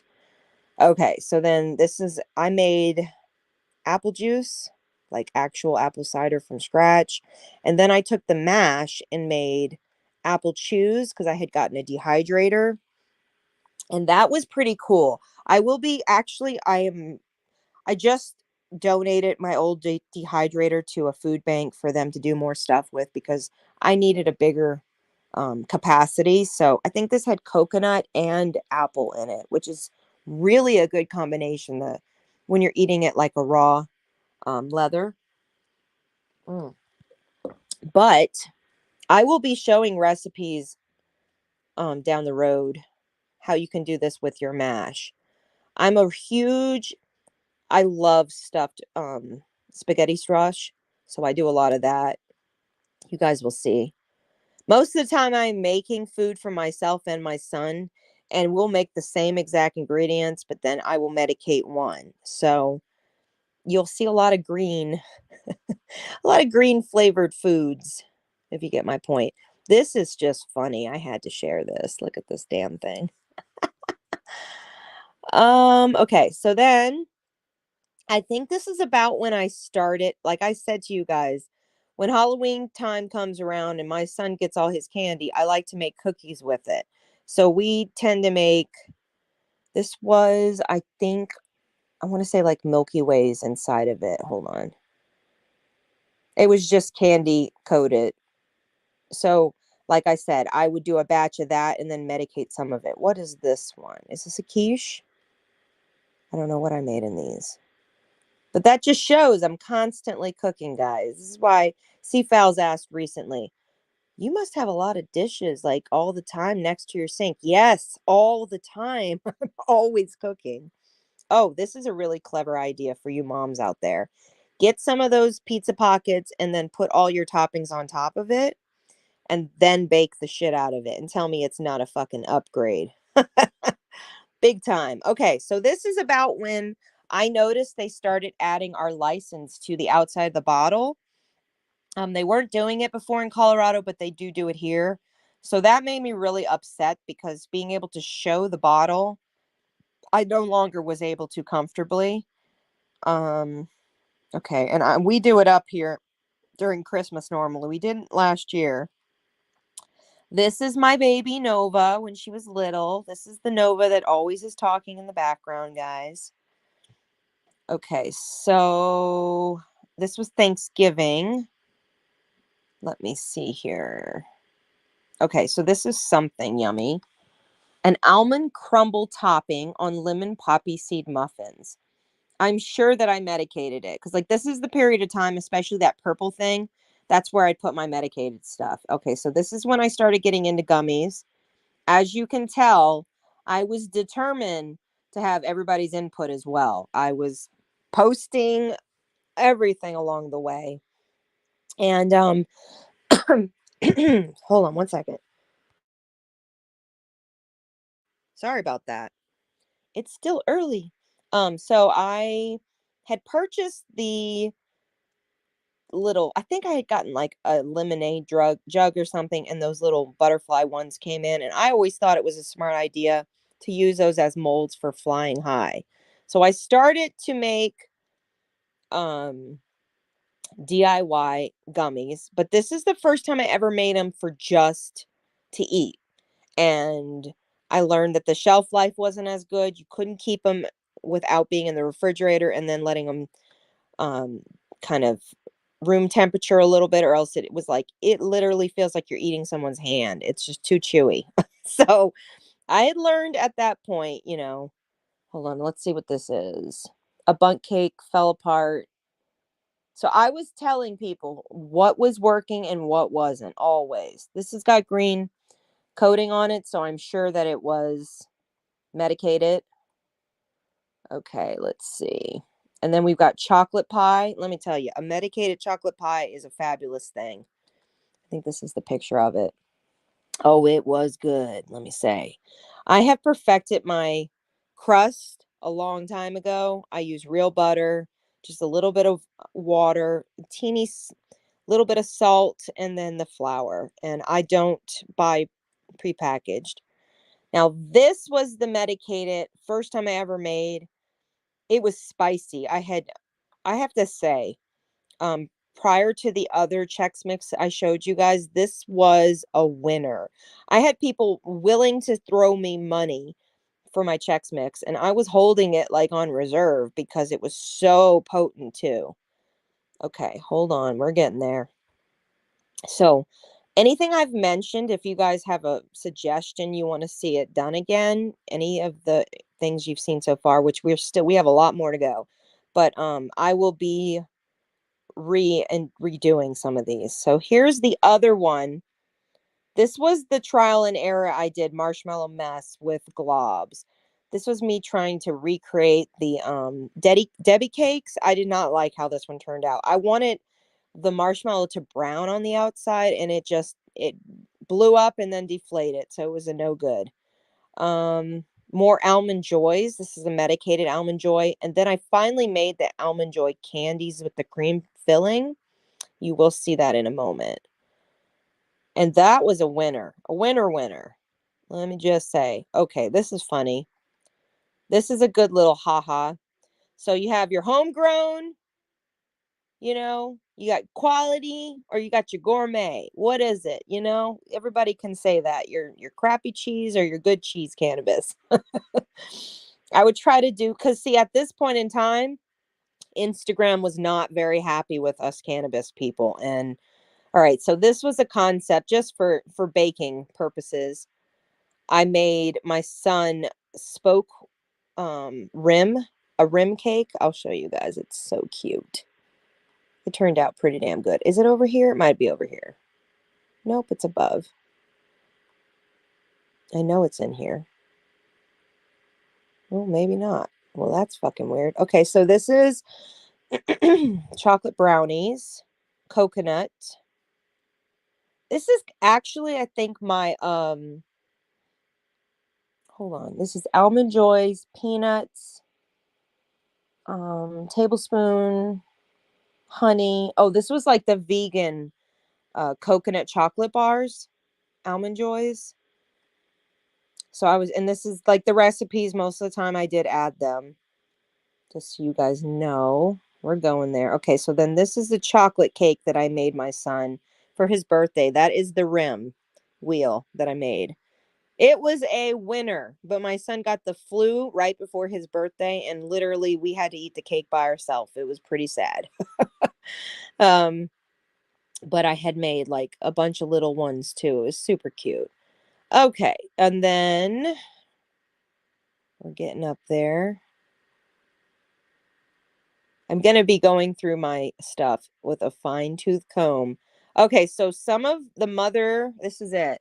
Happy New Year's 2018. The rest of the cannabis legal states, Colorado, California. Happy New Year. I think they had just went. And I also do know Michigan had just went. I know that I mentioned them in this account as well. Let's see. And I think I started my podcast this year as well. So this is what date are we looking at? It would have been January 2nd, 2018. So this is 3 of the plants that I started in the tent, because I normally tent my plants indoors, get them going, get them to be about 2 feet tall, and then I bring them outside. Okay, Ripple's another brand I want to bring up because I'm going to be talking about them a lot. Ripple is a distillate. If you are in a state that has access to a store, go ask if they have Ripple products. Ripple is about the best one you're going to find to try to make your own edibles without having to know how to make butter. I highly suggest it. There are lots of different ones, and they just came out with a product that I got a hold of the distributor. We are the only one on the western side of Colorado who are going to have access to their Ripple rosin, and it is different styles of like THC, CBD, different CBG, different forms of it, even 1-to-1 ratios. So I'll be doing some showcasing of that very, very, very soon. Now, this is before my house was remodeled, so you guys can see, like, I had old wallpaper and stuff. You'll start seeing the newer stuff that came in. Thank you all for being so patient. I gotta light up my joint, so hang on a second. All right, we're getting back to cannabis. Was this purchase? So this was somebody else's cake that I took a screenshot of, and I was like, I'm mad. I want another cake. So I think this is what inspired me to make. Okay, so this is the cake I was talking about. Angel food from scratch. I was trying to learn. I was learning. Okay, so what do we got here? So this is when I made tea bags for cannabis.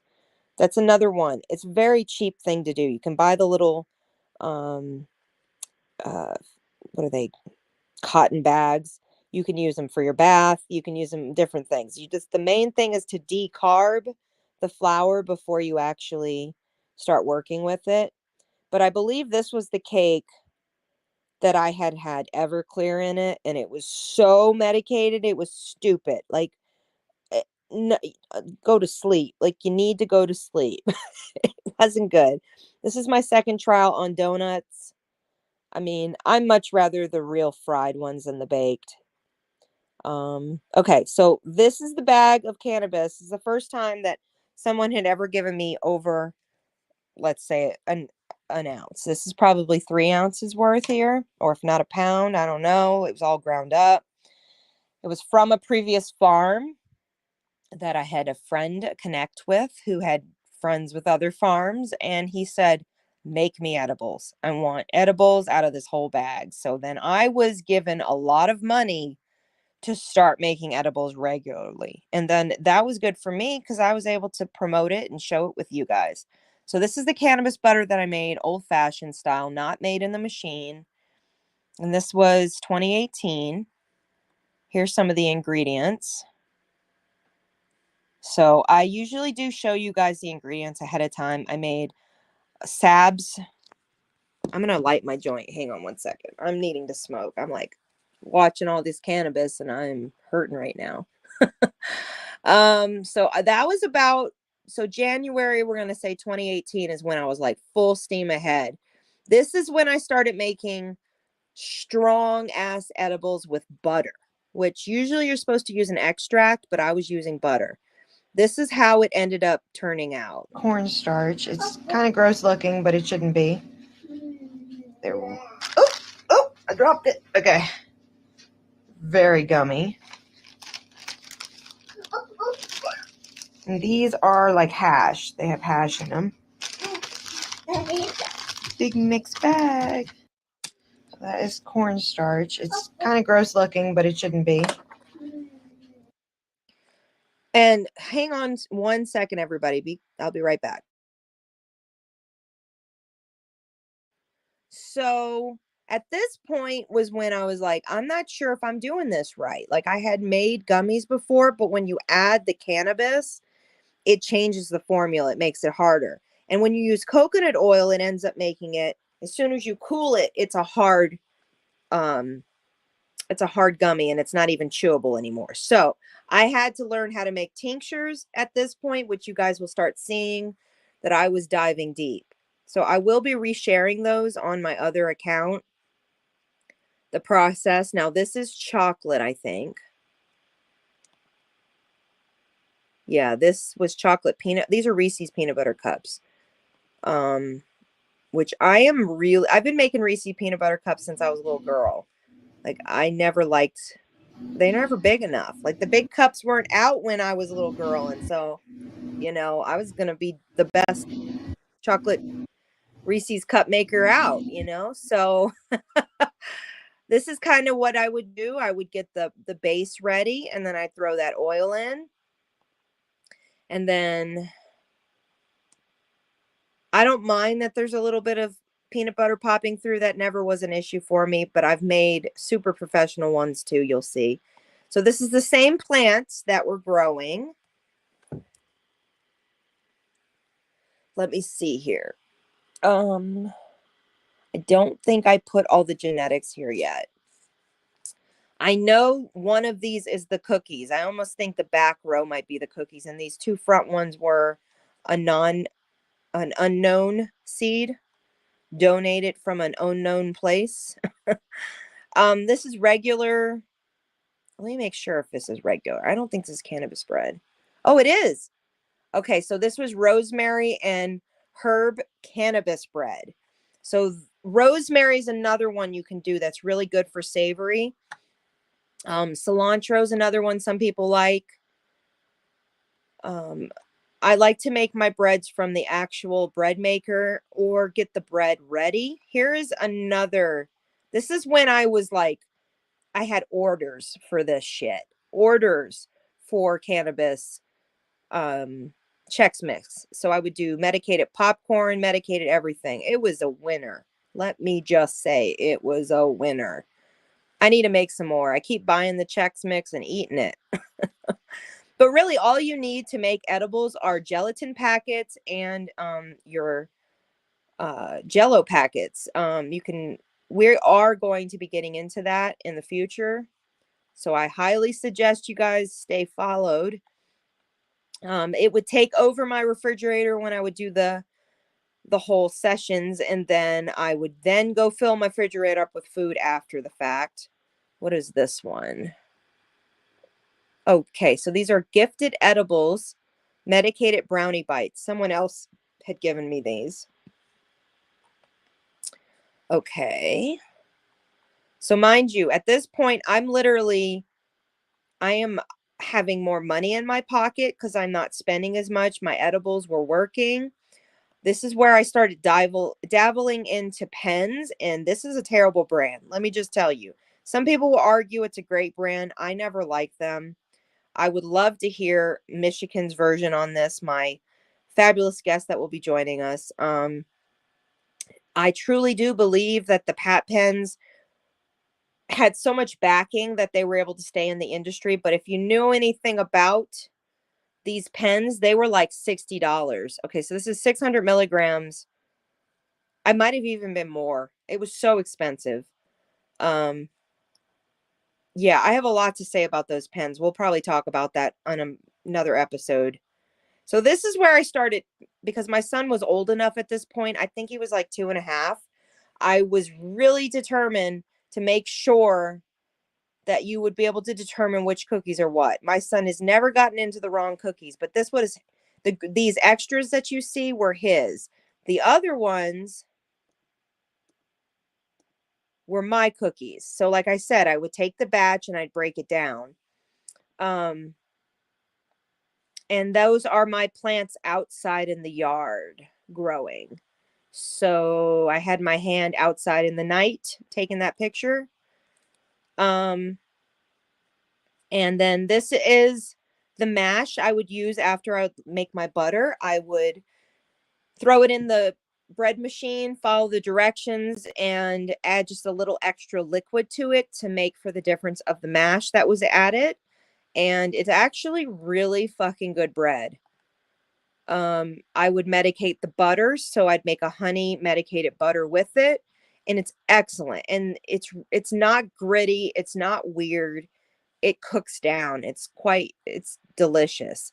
And then again, I would package everything. So it looks like these are frozen cannabis leaves from Grow. I'm planning to make some beautiful stuff. So what I would do is I would freeze the leaves and I could put them in a casserole or put it in a bread or use it in something else. So this is when I made a cannabis infused from scratch, apricot infused inside. This was infused as well for a king cake. And I'm going to be making a king cake this month. So you guys are just seeing the second version I ever did. And I braided it and then added the mash inside, as you can see. And then I did a liquid sugar this time instead of the hard sugar with a king cake. They are all different. So this isn't even too wrong. I mean, other than braiding it, I've seen it braided as well, but it was so good. Let me just say, and it was so medicated that I had people tell me they had to go to sleep because they were scared how high they were. Like the most high they'd ever been in their life. And it was not an experience they wanted. So when the flavor is good, that's kind of hard to ask someone to only take a few bites. That's the thing I've learned about making edibles is be careful that if they have to chew a lot, is it going to, how high are you trying to get these people? How medicated are we trying to make them feel, And for me, I like very concentrated so that I only need to eat a little because I am nauseated regularly with my condition. So it's just one of those things that like I would make a lot of something. Here's another example. They call these dog brownies that are short stacked. They look like they're large pumpkin oatmeal. Looks like they're large pumpkin oatmeal peanut butter dog treats. Oh, I made this for my dog? I think I did. Hold on. This is not medicated though. I have made medicated treats for friends who have dogs with arthritis. So that's something we can totally touch on another time. Yeah, this was a dog treat. This is exactly what this was. This was for someone else. And then I got some new molds and I thought emojis would be good because of moods and how you're feeling. Hang on one second, guys.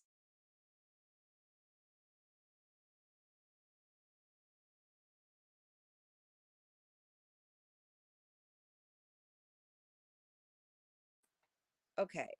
Sorry about that.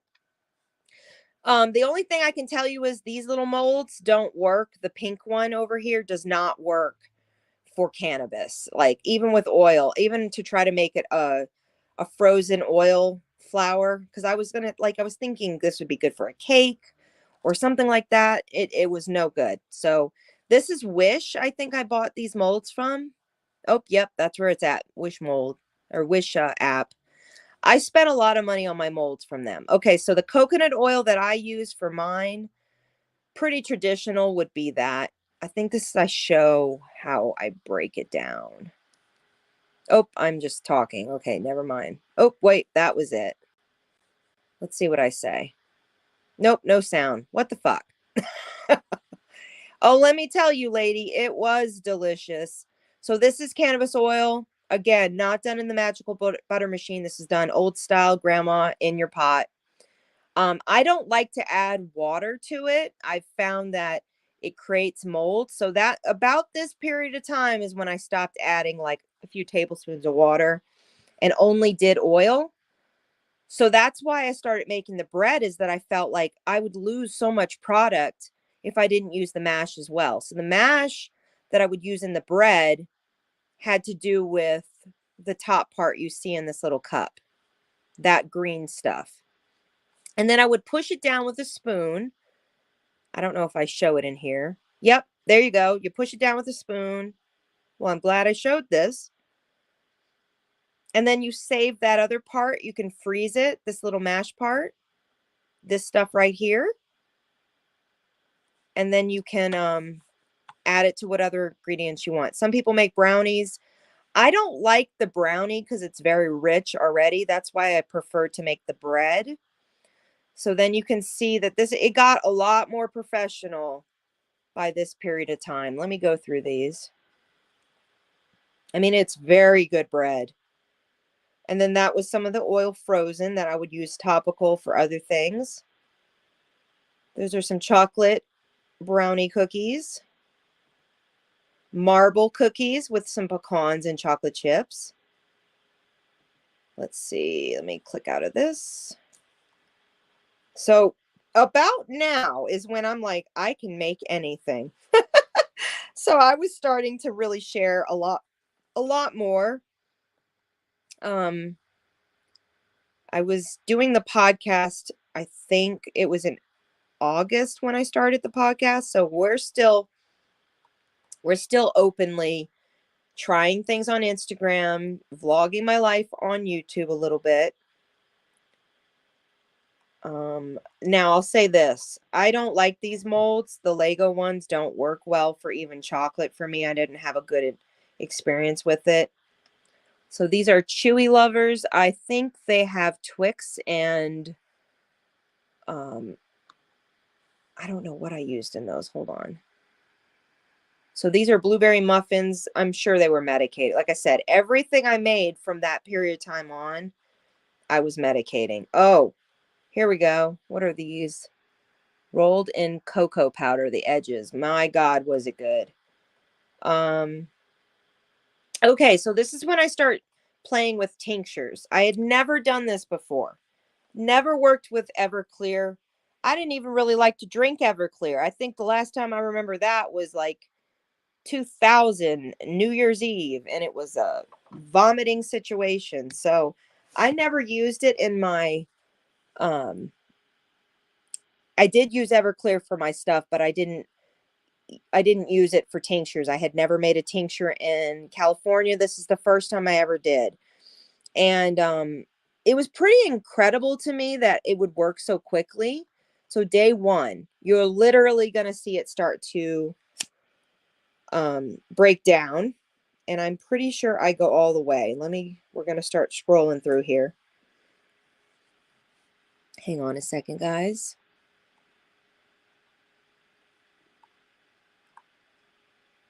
Yeah, this is about when I stopped showing my son's face so much. Okay, so this is when I made the tincture. Let me see what we got here. Yep, look at that thickness.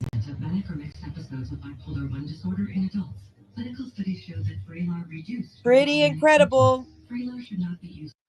Sorry, there's a commercial in the background. Terrible wallpaper, might I add. Okay, so I started the weed tube in 2018.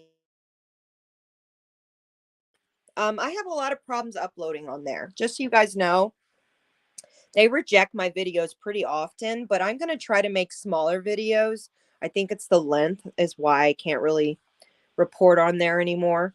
But and Cannabuzz, the other one you guys will see pictures of in a little bit, that website as well to put my promoting my activism has now, they charge people to get on the website. So I don't like that. So the weed tube, I will utilize it more in the future. Now, the same plants that you saw in the tent, this is them when they got larger. This is outside. Actually, can you see in the background there's white? I let them be outside even when there was is that snow or is that not? Hold on. It says letting the girls play in the rain. Okay, so there was rain. I do know that we had gotten some hail at some time that year, shortly after it. So there's some pies I made. I'm sure that the grow is in this one. So you guys are going to see some really great stuff in here. Okay. And you can see it from harvest to cutting it down. Hold on. So yeah, this is pretty much standard in my house. Tons of cookies all the time. I was pretty much buying very little and using more edibles than anything. As you can see, I finally perfected the gummies at this point. And these medicated gummy bears. Now, these were done with the tincture. Oh my God, much better, but way stronger, let me just say. And then that mold I had showed you guys earlier. So, I mean, it's really up to you how you would want to be able to determine, and distinguish what is what. So here's some more butter. Now, this is where things got really interesting. I knew at this point that I had come a long way where I could take these are just butter, coconut oil, frozen, and I could drop them in my coffee and, or drop it in some food and mix it into soup or whatnot. So those were really a smart idea. This is a male plant that was given to me that I made, I don't know what I made with this, but this was a male. It even had the pods. Like, pulling mail. Or was it my mail? I might have pulled that mail. I don't even remember. Okay, so here is watermelon medicated gummies that I was creating. And there is where it is finalized. So I like to use butterflies, like I keep saying, flying high or different things like that. Here is this the tincture? This is final. Third run test. Excuse the pop of the goop. I just had some gummies where, okay, so I'm showing it. I don't know if I talked. Nope, no sound. So that's how I would leave it out and let it dissolve even more. Hey, Seafowls, welcome. I'm going through all my evolution of growing and edibles and all that fun stuff. So we're going through the good stuff that I'm going to slowly be moving over to my other channels, but I'm showing all of my good edibles. Now, this is one I was really proud of. This is a cannabis candy. It's a cream-filled candy. It's an almond joy. So there's coconut cream inside and then medicated chocolate on the outside. And then here we go. Like I said, by this point, I had perfected those gummies like no other. You made it back. Yay. Welcome back, D-Libby. I feel like, yes, there is a way to make your gummies with the coconut oil, but it does separate. It's like it re-wets itself as soon as it starts to melt. So yeah, tincture is probably the very best way you can do it, unless you can get your hands on a distillate, which you can usually find those if you have access to recreational. If you're not making yours, you can take even their candy bars that are medicated, bring them to your house and make your own edibles. Like I know a lot of people who do that to make it cheaper. I think these are oatmeal cookies, oat nut, pumpkin seed, chia. So, okay, here's a good example. I have a digestive disorder. So, being that I'm eating a medicated something, I don't want to eat chocolate all the time. Sometimes I need something that could be like almost a breakfast bar, something that's going to give me actually nutrition along with the medication. So, I'm a huge, huge advocate for people who I'm a huge advocate for people who are um making things that are savory, filling, and you only want one, you only need one, that kind of thing. So the recipes that I share with you guys, I will continue to explain why. Like I'm pretty sure this was a medicated pizza. It says spinach and feta, but most of the time I'm throwing oil on top of it as well. What is over here? Okay, so this is setting up for edibles. Let me tell you, Canna Mom knows best. Cookie dough, chips, biscuits, all on sale from Walmart. I had to buy up. Do you understand how expensive chocolate chips are, people? They're like selling your soul. It really is. Okay, so we're going to get up into more of it. Now, this was a fail, but I had a lot of people who loved it. I took Skittles and I put it in the um solution that I had used with a tincture. Now, what it did, the tincture ate the Skittles and made it explode. So you see how the color ran? Now, because it was flipped over, it actually made a pattern. Now, it made a hard candy shell as well. And I mean, it was kind of like a Gushers experience. Like they were soft but chewy at the same time. And they were not easy to store. You had to put them in the refrigerator and you had to wait like 5 minutes till you could eat them. But like I said, I had people who asked me and paid me to make their own batch just like this. They were pretty amazing. I want to use like Pop Rocks next time and the Nerd candies because I think that would be better. Okay. And then back to Red Velvet because let me just tell you, I don't know why, but Red Velvet medicated cakes, they really do hide the flavor. And then when you've put the cream cheese icing or chocolate icing, it's really hard to tell. Okay, so 1 second. We're getting in there. So this was another halfway fail, I guess you'd call it. They're energy cookies for my son, but then I made some medicated ones, which are these. So same cookies, only medicated. I put the sprinkles on top so we could know which ones were which, but there were two things that I did wrong. The sprinkles started to kind of mush up because of the, oh, thank you. Thank you guys for being here. Thank you, D. Libby. The medicated sprinkled ones, I don't even like sprinkles. I don't know why I did that. I really should have done, just painted it like a green icing or something on top, but it was hard to swallow. I'll put it like that. So coconut topped brownies, and I think I threw sprinkles in that as well. That is what it looked like. Yeah, you can't even tell, but there are sprinkles on top. I don't know what I was thinking with that. I was trying to make them fancy. Okay, so this is some way that I suggest you guys should be literally take your bottle, look at the bottle. No, the seeds are not 100% going to be that percentage. Wouldn't you agree, Fowls? But for real, if people aren't writing what they've got and they're just throwing them in a big bag, it just makes the whole process of growing so much more difficult. When you know that this plant is a sativa, it's going to take longer to grow. It might be more finicky. It could have a higher chance of having a disease when others in your garden you didn't know are totally different genetics. It's just smart. Buy the little plastic bags. Do yourself a favor. Go order them today. Please, for me, for Miss Chronic Chronicles, order yourself some fucking plastic bags, dime size bags, whatever these are. Jewelry bags, I guess is what they are. And start writing information about your seeds. Please, people.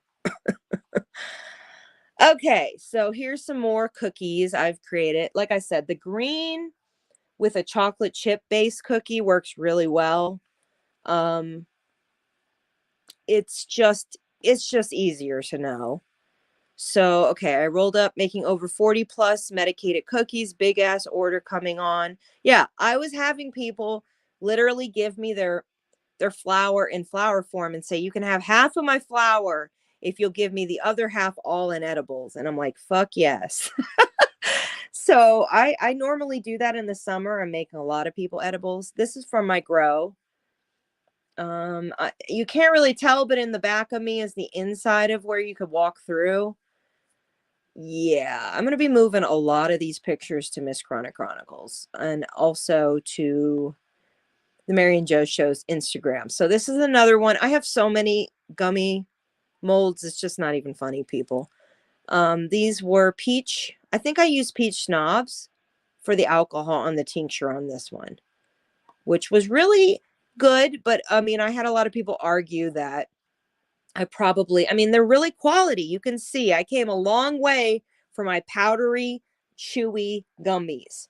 This is quality. You almost, I'd say they're better than store bought, but their potency is hands down extreme. I've never had to use a syringe in my gummies. Like I medicate them, just they're just strong. They're never a problem.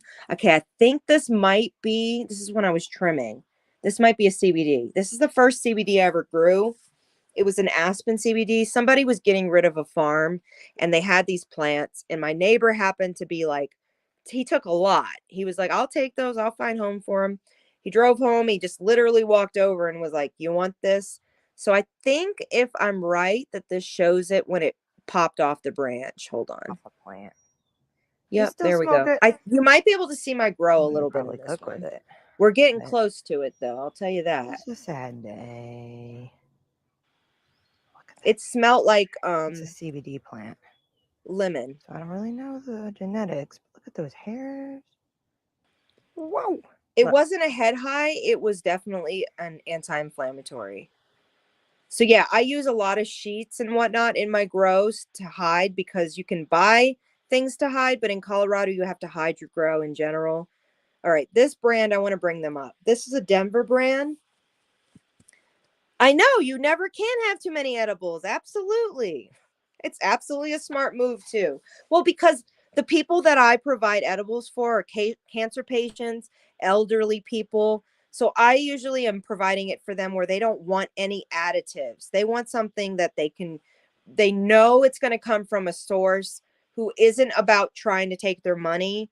It's about good tasting quality potent edibles. The main thing is I don't want to give a cancer patient something that's even been treated with like spider mites. What am I trying to say? Pesticides. Like I don't even fuck around. Like I use essential oils only in my grow. If I have grasshopper problem, I take literally food, um regular multi-purpose, what is it called? Flour, cooking flour, and I'll take it in a strainer and I'll dust my entire grow, and then the grasshoppers eat the flour and die. I've done it with cornstarch too, but then that fucks up the bud, so I don't do that. I've done a lot of different things, but and then you just wash off the fucking plant and it's fine. I use eggshells in my grow. I use real milk in my grow. When milk's gone bad, I've put it in the ground and I have a great grow because of natural ingredients. I don't use, I mean, Mammoth is the only product that I have used in the past, but this company here is in Denver. They're Danks, House of the Dankness. They're a pretty good company, but I'll just say this is the kind of stuff you see in Colorado and Denver. I don't shop in Denver often, so this is a major moment. I happened to have picked someone up from the airport and we went to this. It's like they have select grows, it's premium grows, and once they're out, they're out. You're never going to find a seed in there, nothing. If I'm correct, I don't think I have a picture of the bud. Oh, I did. Here we go. So here we go. It's Walker Kush, House of Dankness, and it's you are peeling back the layer on the top lid the first time. So I'm not so sure how I feel about that. Being that it is cured well, I understand that, but I just don't like the fact that it can't breathe, that they've literally potentially, because mold can occur deep in the roots of a bud. Sometimes you don't see it until you pull it all the way back. On the outside, it looks fine. I just don't with that. What is this thing? I think I was making coconut. Oh, yeah. Making butter time. So I used a rice cooker for many years, and I would temperature gauge it and turn it off and turn it on and do all the stuff. Then I would use a pot, and then I finally got the magical butter machine, which you guys are going to see. So what is this?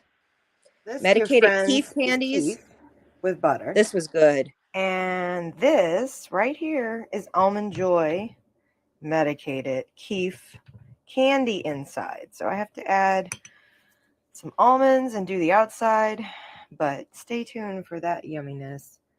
Yes, it is It was so strong. It was so strong. We're about to see some pictures of it.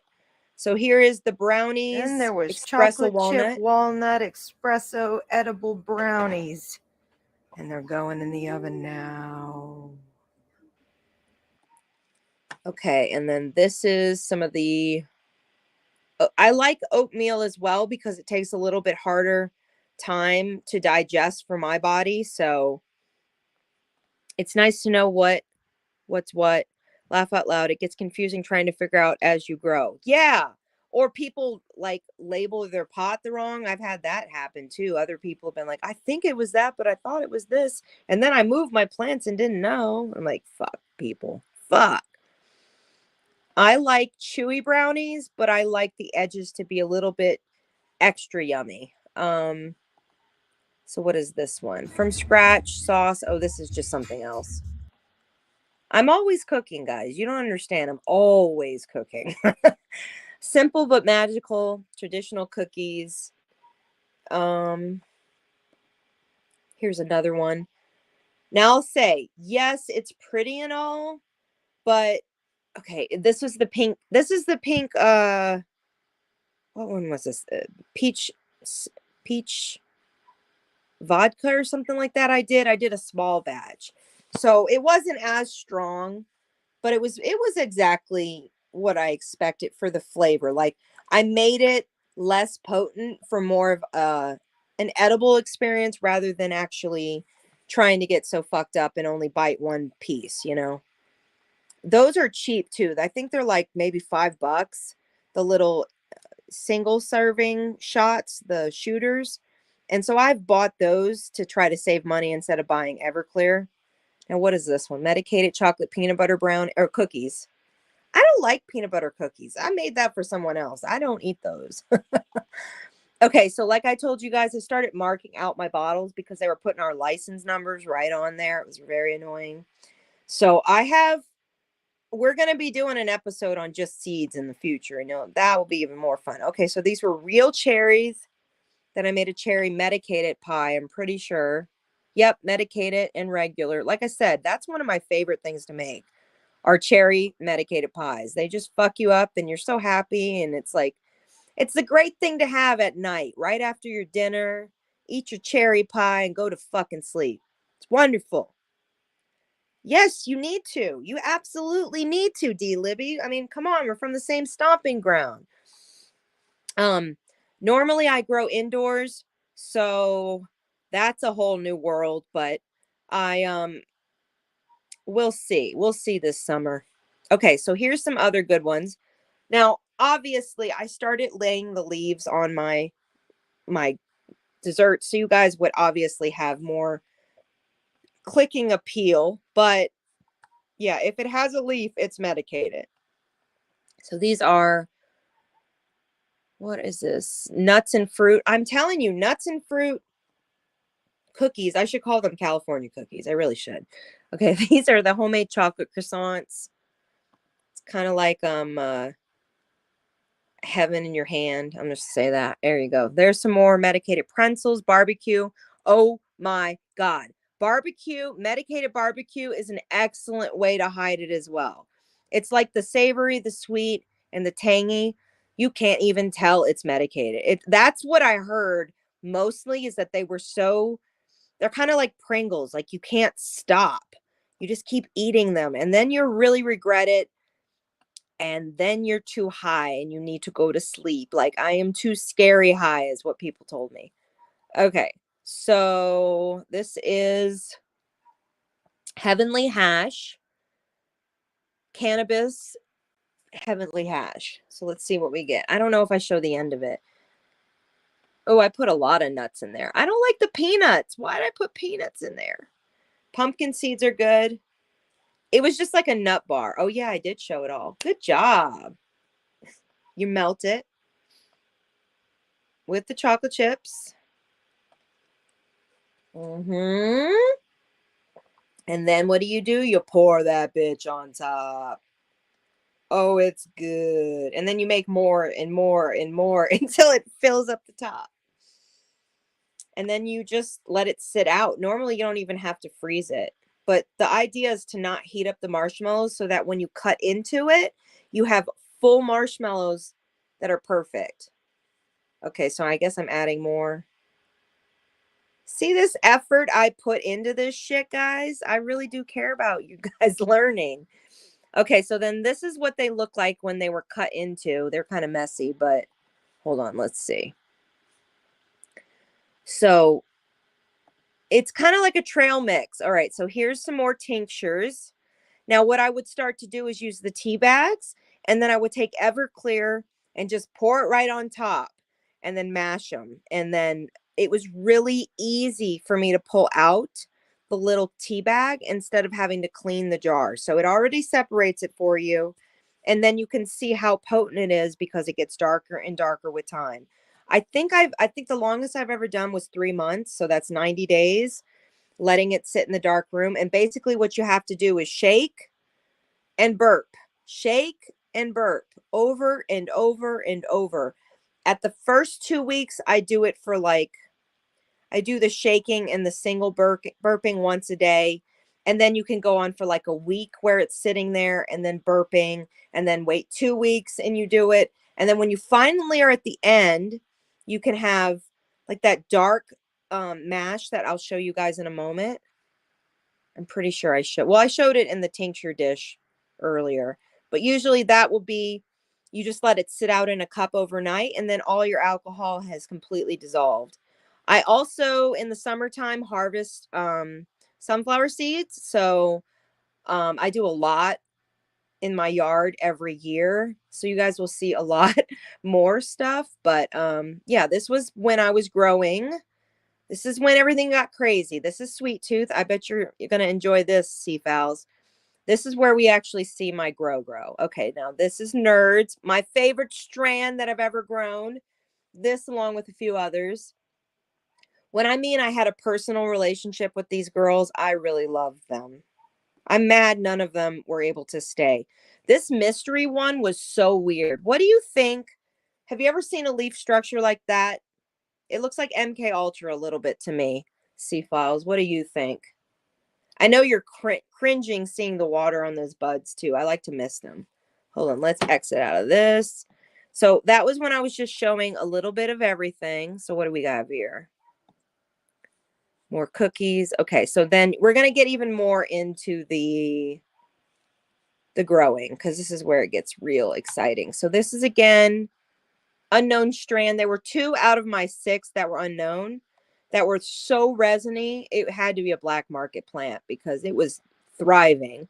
That's from what it looked like underneath Sweet Tooth. Sweet Tooth got like hot pink. Thank you. Thank you, lady. Yeah, the worst part is when you have to fucking trim so much. Hold on. These are all my paintings. Hang on a second, guys.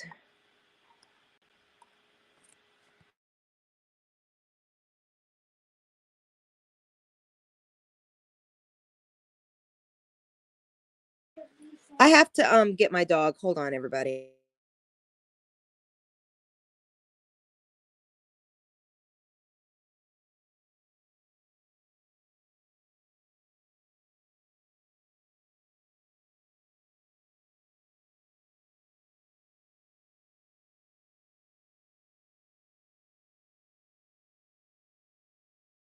Sorry about that, everybody. We have a crazy dog in the yard. Okay, so now this is about when I went to Oregon the first time. So this is when I fell in love. But I'm pretty sure that I put a lot of information about them, including their branding for the rec shop that I went to. No, I didn't. I must have. See, there were some weirdos I was dealing with who were like, don't put that there. They'll know where you were. Ridiculous. Okay, so this is the Oregon bud. It's beautiful, but it smoked horribly. So that's the sad part. Okay, so is this a receipt? Oh no, this was my fucking bus trip back home. Let me just say, people, fucking the worst experience of my life. Man, I had some experiences. Okay. But let me see if there's anything worth sharing through this gorgeousness. I'll just tell you though, Oregon is like right up my alley with all that fucking coffee shops I loved. Yeah, I was stuck on a bus for 6 fucking days dealing with getting home. It was, oh no, 7 days. What am I saying? 6. Okay, so this is a cookie. Makes me happy. My cookies make a difference out there, my friends. Yes, people were, I had given a cookie to somebody and they ate it and they were in Salt Lake. I wasn't with them. They were somewhere else. They were like, the golden cookie.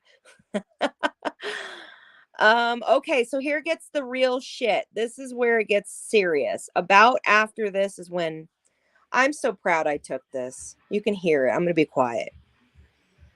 This is my grow C-Files. This was my grow. Look how gorgeous she was. There were 6 plants in here, right next to each other in stealth grow. So I'd bend them over. This is my happy space right here. That is Sweet Tooth. I think that's Cookies.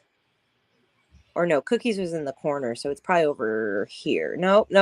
Cookies was the one I said.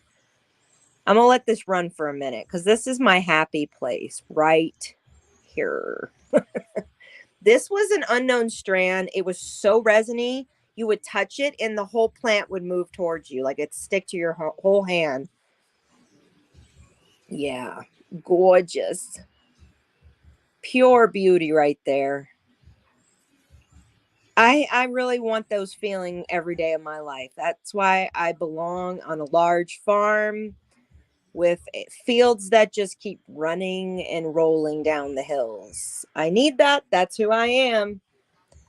I have never been more. I mean, like when we talk about it helped with my mental health having large plants like this, it really did. I knew I was going to be okay. I was for sure.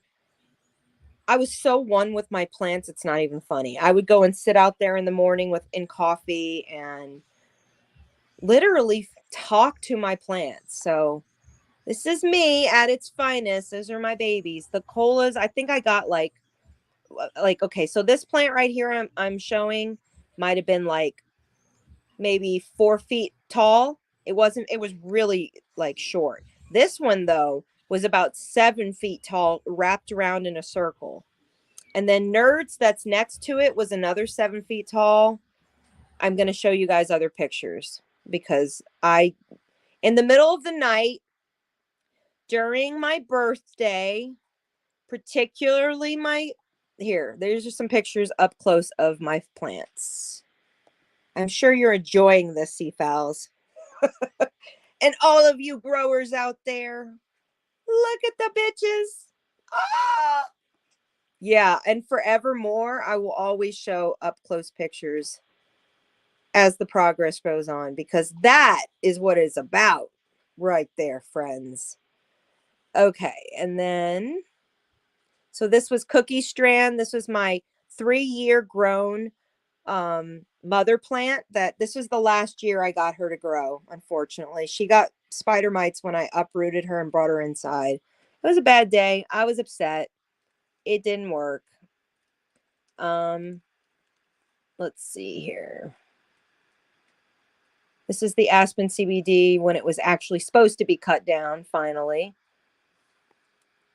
And yes, I use gloves. I never was like, I really cared. I didn't want to create fuzzies in my sticky bud that I was curing.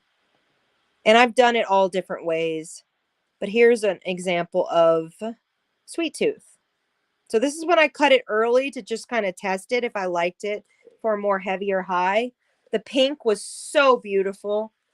Like, it looked like Barbie pink. It was hot pink. And I did not have hot pink hair at that point, but let me just say, it would have worked. And I don't know why there's no sound. There should be sound. I was talking about it. So fucking pretty. Okay, so I know my clipping right there isn't very good. I got better over time, let me just say. Okay, so is this a cannabis salad? It might be. No, because I was eating a lot of my trim. Like, I definitely have found an anti-anxiety property to when I eat the leaves. So I'm sure that it's a small dose, but the sucker leaves really don't have much THC. It's more CBD, if anything. And sometimes they can even have what I've heard argued. I'm sure Seafowls could touch on this, that they have some of the bad properties. Oh, hey, Forging, welcome. Yeah, you're missing a lot. We've been getting into some damn good edibles up in this bitch. So you're going to have to look at the replay because you will appreciate it. Okay, so this is chocolate chip muffins. Here's some of my sunflowers I was talking about. Oh, I'm glad I showed it. So I harvest the seeds and I literally use the sunflowers for lots of things. I've found that if I grow them near my cannabis, it's like the grasshoppers and the wasp and the bees, they don't like being by each other. So they fight over space. So who usually wins? The wasp or the bees. So my grow never really got eaten anymore when I would grow sunflowers on the perimeter. Grasshoppers would leave. I don't know why, predator wise, but that's what I did. So here's another one. What is this genetic? Oh, I don't even know what this one is. Nerve dam. It's just one of my plants. I was given a lot of extra plants that year. I was extremely over the plant count. I'll just say that. I'm not giving more details. This is a picture from Katrina when my grandmother's house got affected and the tree fell over. My grandfather had planted that tree. So, okay. So this is where it gets really rough. This is the same grow. On my birthday, I had to cut down, and I'm not fucking with you guys with a butter knife. That's all I had. I didn't even have a proper knife. So it was getting rained on. I was freaking out, and I brought them all in that night. So you can hear me say, what the fuck? Fuck. Fuck. And then I bring them in. You'll see the next pictures. And I was asking people, what should I do? Should I like cover them? Because they weren't quite ready, but they were good enough to to pull. It was just so devastating though for me. Because I did it on my birthday in the rain with the butter knife. Yep.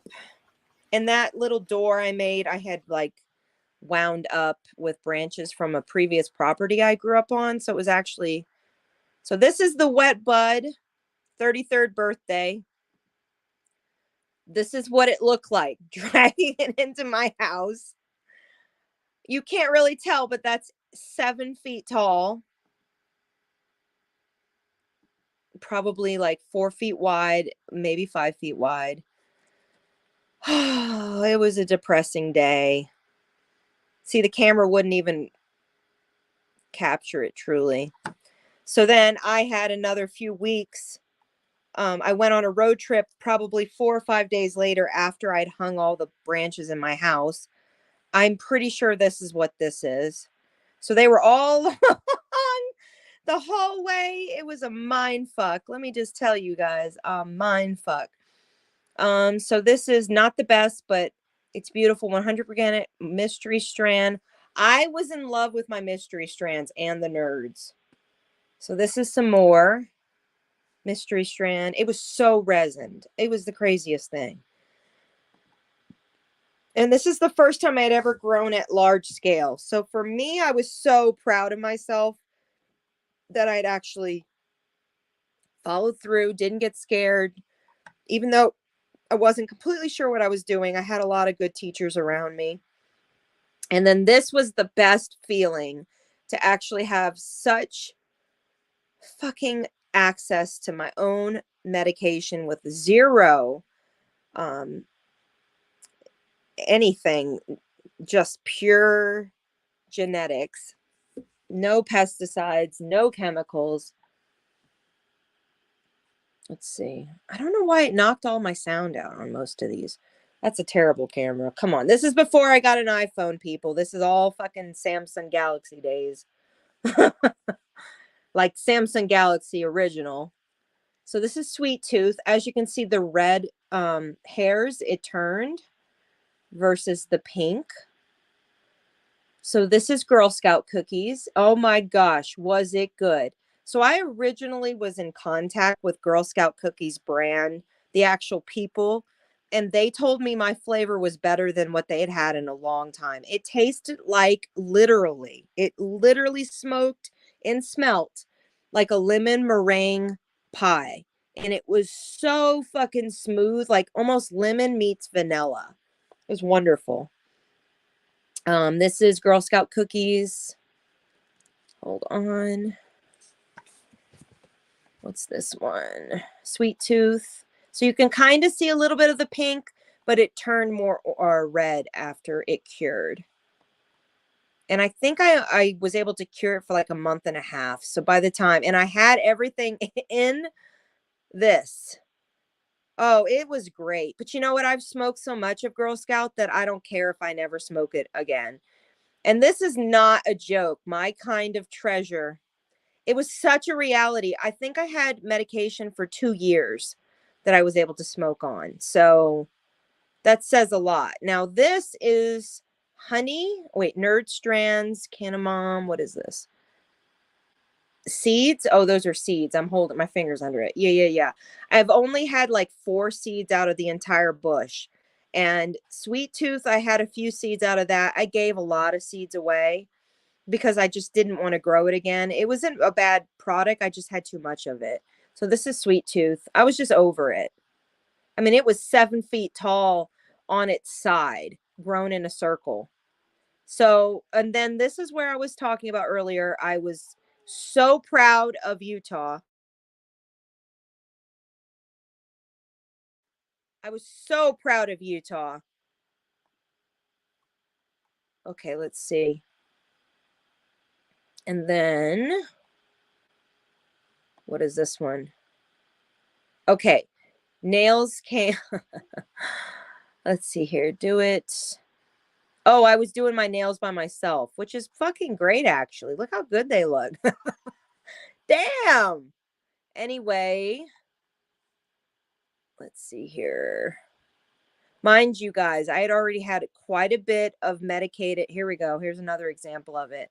One for my son that was non-medicated and one that was medicated for me. That's how me and my son I've been making things for a long time, separated. There's the brownies. Let's see here. Okay, dehydrated. Oh my gosh, so good. Our apricots dehydrated. Okay, so which one was this? Nola Born. Okay, so these were more seeds I was trying to grow from the particular Girl Scout cookies that I just said that I had seeds. I already tried to start another one because I had lost it. This is funny. This is my favorite snack. I love cream cheese and pickle sandwiches. I'm a weirdo with that. All right, here we go. So I think we're getting close to the end of the main stuff. These were the early days where I was like, okay, I can grow. I can make my own edibles. I got this. I don't need a store if I don't need a store. I had not purchased my house yet. Oh, okay. What is this one? This is worth sharing. So this is a cold. Okay. Hold on. Do I have audio on this? Hold on. Vaporizing it to show that you don't technically need to use a lighter. You can vaporize it from a coil of a vaporizer pen. Okay, so this is the House of Dankness. This is when I went there the second time. I don't know if I showed. I think we got joints from that place. I'd driven back. Yep, that's some of it. This is where I started getting into concentrates a little bit more. So Summit is pretty much the standard for Colorado. You're going to find Summit everywhere. I do not have as much education on concentrates like versus others. Okay, so what is this growing? Alaska Libra. No, Aska Libra. Hold on. What is this? Black, white, blue. Cannabis. I don't know what that's from. Maybe somebody gave me that. I think someone gave me that and I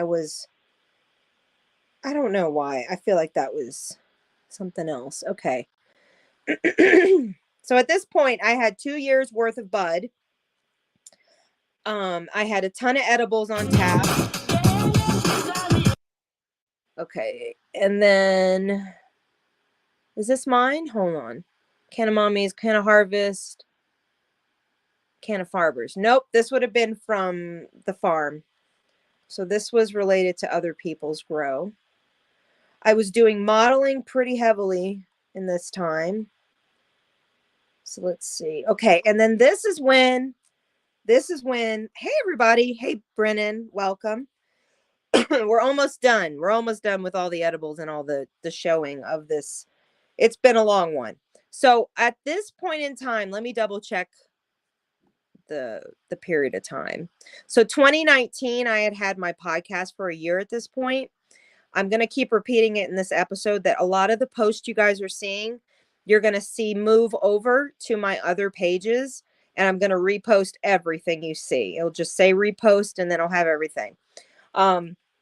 So Deep Relief CBD was a company that reached out to me and they were like, have you ever used CBD products? At this point in time, I had only used it naturally, being someone had grown a CBD plant. And here they were like, here, this is some CBD flower. Other than that, I had no knowledge. I wasn't really considering myself as an influencer other than an activist, but I didn't really think, because I refused to take money from anybody. So they would send me products and I was like, I don't need your product, but I'm willing to give you an honest review. So this is about when I started doing heavy promotion of products on my Instagram on the Mary and Joe Show. Okay, so then this is the following year. Look at this shit. This is wild. Why is there no sound? Okay, so just take it in. This is where I was growing my plants. This is the next summer. I had a plant show up. So then I'm going to show you when I cleared it out. It's amazing what happened. I'm pretty sure it's going to pop up. Now, these are all activism pictures. But then I had this plant pop up. And why isn't it already here? Hold on, let me go back because there's no way. So I clear back all the brush and I was in shock. I was like, this is amazing. So it planted itself. I'm pretty sure it was the sweet tooth that did it. Let me see. I guess it's not here. It will pop up. I know that I've shown it before. So, okay. So now this is the company that I talked about that used to be trying to take over Instagram. And they were very open about making a safe place for people to go and speak about their cannabis.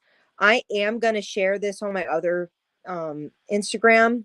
This will be a repost, but unfortunately, they needed financial assistance through their servers because it got very big, similar to the weed tube, but they didn't have sponsors. So unfortunately, even me working with them didn't work out because they had to charge their people. So if you're willing to pay like a $4 a month subscription fee, I think it's great. Other than that, yeah, it's kind of concerning that they are charging people. So then a lot of where you see Miss Chronic Chronicles come to who she is today is when all of these started with you see the pictures of the red dress. Okay, so pandemic happens and I buy the magical butter machine. This changes the game right here. I get the decarb box. I've lost the plug for the magical butter. I got to find it. It's somewhere in my house. I'm just going to buy a fuck another one, another plug and call it a day. But that's when everything got even more professional. And then I started educating myself by buying books to understand how to grow better, how to cook better, how to actually utilize temperatures to gauge if I wanted a CBD product versus a THC product, because it's all about heat when you decarb is how things actually come about. Then I had some distributors. I encourage you guys to reach out to Mike if you're looking for a good CBD distributor. He works with people all across the country. And so I started having a lot of people reach out to me, which you will see. I think this is about when I started doing Twitter as well. And so I was not Twitter, I'm sorry, TikTok. I was not really into the TikTok life, but I used it for marketing ability. This is how our pandemic was. Can you see that? This is a Taco Bell line and their cars, a horse, another car, and the guy had a mask on with a horse. I was like, what in the fuck is this? The Wild West. Pandemic. I had strep at this point and was over and over and over getting it. I think this is so funny to bring up. Back in the day when bleach was one of those things. D. Libby actually lived right by me, Brennan. It's so weird. She lived in Rifle growing up. I wonder if we went to the middle school at the same time. Anyway, so then I started promoting a little bit more about the pandemic and how I felt about everything and anything to do with it. I was pretty big in my town at this point where people were starting to suggest me for giveaways and whatnot that they were having, like curbside giveaways during kind of keeping the morale for everybody during the pandemic. I wish I could find the one. I wrapped up toilet paper for my son and he was so happy. Oh, okay. So I talk about corsets on other people's channels that time. I've mentioned it. This is when I started getting into corsets. This is when I was like, why the fuck shouldn't I be really sharing these things? I had worn a brace when I was really young for 6 years, actually, and then had spinal fusion done. So this is where on my activism and whatnot, you guys will see that I started sharing a bit more of that. Okay, and we're gonna get back into it. So I'm at this point have I have I can't show this, but I'm not gonna let the video is not going to be allowed to be played the music, but you guys can see where I started using TikTok to actually promote my video production and show my area more. and kind of advertise some of the collectives. So I've continued to do that since 2020, pretty much 2020. So you're going to see a quick little view here of my area. Like you'll see, it is very rural. This is actually the outskirts. This is Rulison, and that is, okay, so these are like some of the shacks that are left over. I-70 is behind that house. I think this is just a really good representation. And I thought it was so beautiful. The broken Colorado flag with the medical flag. And then you can see it's very outskirtsy. I know I foreshadow a bit here. That's amazing. He worked. Oh, well, then you know the frontage road to Rulison. That's what this is. On your way to Rifle. So yes, I try to share a little bit of this and a little bit of that. Now, this is about when I started buying my synthesizers. I think this one is so funny. I have to share this. I was trying to show Forging this the other day.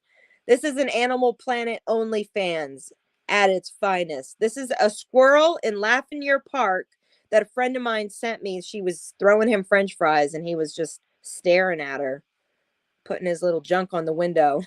I was like, why not? Okay, so then this is when I start sharing a lot more TikTok because I felt like I had a very good amount of hidden messages and I loved the way the smoke looked. Now I finally had my tonsils removed and I was told you're not allowed to smoke for at least, I think it was a month, so 4 weeks. So I was using transdermal patches, which these are amazing. They last up to 12 hours. You can find nausea relief, physical relief, and they have different kinds. They even have like just THC, just CBD, just, it's fabulous. They work them out. Hold on. Let me do this. Okay, and then we get to the fun stuff. Okay. This is where I started using the magical butter machine and I was able to make really potent candy bars. So you understand that that's like a milligram, or no, let's say 5 milligrams each. And what I would do is just hold on. Let me come back to this. Do I show it? I don't think I show it in this one. Hold on. I would just go to the gas station and get some candy bars and melt them down. Okay, now this is where I fully convert to being an Apple user. So then my quality really starts to get better. This is Rifle Gap. It's a really great place to camp. It's quite beautiful. Actually, I am going to show it because it's that beautiful. It's wonderful. I love trees. I love the mountains. So that's just one of them. I like to take drives. And what is this one? I think this is where I I look around the clouds, just so you guys kind of understand where I'm at in the mountains. I'm not just in desert. If you go really high up, you can get it almost looks like Oregon. It's fucking beautiful. It's my kind of beauty. And this is where we have a lot of mountain climbers, so rock climbers. I'm sure D. Libby's like, I remember this is like right outside of Rifle. I love these trees. And I will be doing a lot more from this area in the summertime. So I think it's totally worth sharing. This is considered a national forest, so there is no smoking over there. But they have these little park benches. I've been telling my friends a while, I want to go have a tea party and full on prom dresses in the woods. So there could be some music videos that you guys are going to see. Some wild stuff up in here. Okay, where is the fountain? Oh, this is one of my favorite. So, I mean, look at how lush this is. Look at how beautiful. There's moss. I love my moss. Isn't it gorgeous? Come on. It is gorgeous. Okay, and then, this gives you guys some perspective. There's Rifle Mountain Park, and this is where it gets totally different. You're even higher up elevation, so you get the pines. But you don't get this where I live. In my actual neighborhood, it's like sagebush and stuff. So, that just shows, and it's usually stays like between 40 degrees and 70. It's just stunning. Hold on, that's not the same one. So I like to edit my nature videos in the summer and show all the beauty up in here, the gorgeousness of Colorado. All right, so let me pull back a little bit more. Okay, so now this is when I got a theremin, and this is funny. I can't stress this enough how freaking funny this is. When your theremin is talking from a plant. Go ahead.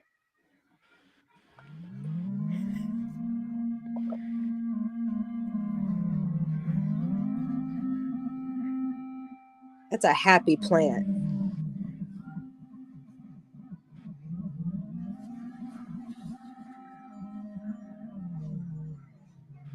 Of course we're going to make the plant sing. Of course.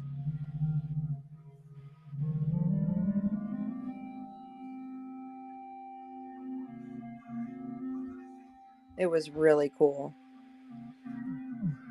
And then we tried some other plants, and it was a totally different sound. Okay, so I know this is off subject, but this is the kind of shit that I do on a regular basis, people. I break apart furniture and remake things all the time. So if you're interested in that kind of stuff, you definitely want to follow my other accounts. Okay, so back to the fun. Oh, this is funny as shit. All right, now this is a true situation. I can't play the music, so I have to turn it off in a second. But my friend was depressed, and I made her a giant, well, let's put it like this. I started off my mold situation with a giant profanity, a giant eggplant. Let's put it like that. Okay. So I told my friend to come over to my house, that I wanted her to meet a guy that I had, and I was going to make dinner, and then she could check him out. So she didn't know that the guy that she was going to meet was the edible piece that I had made in the oven. So she came over, she hung out, we smoked, we were hanging out, and she's like, "Where's this guy? Where's this guy?" And then this happened. So I show her. So I show her Frankie, and I tell her, "This is what we're going to do to Frankie."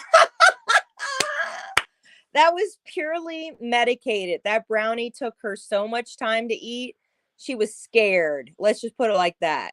So I made my friend perk her up, laugh out loud. It was awesome. It was an edible 10-inch, large and tasty, gooey brownie.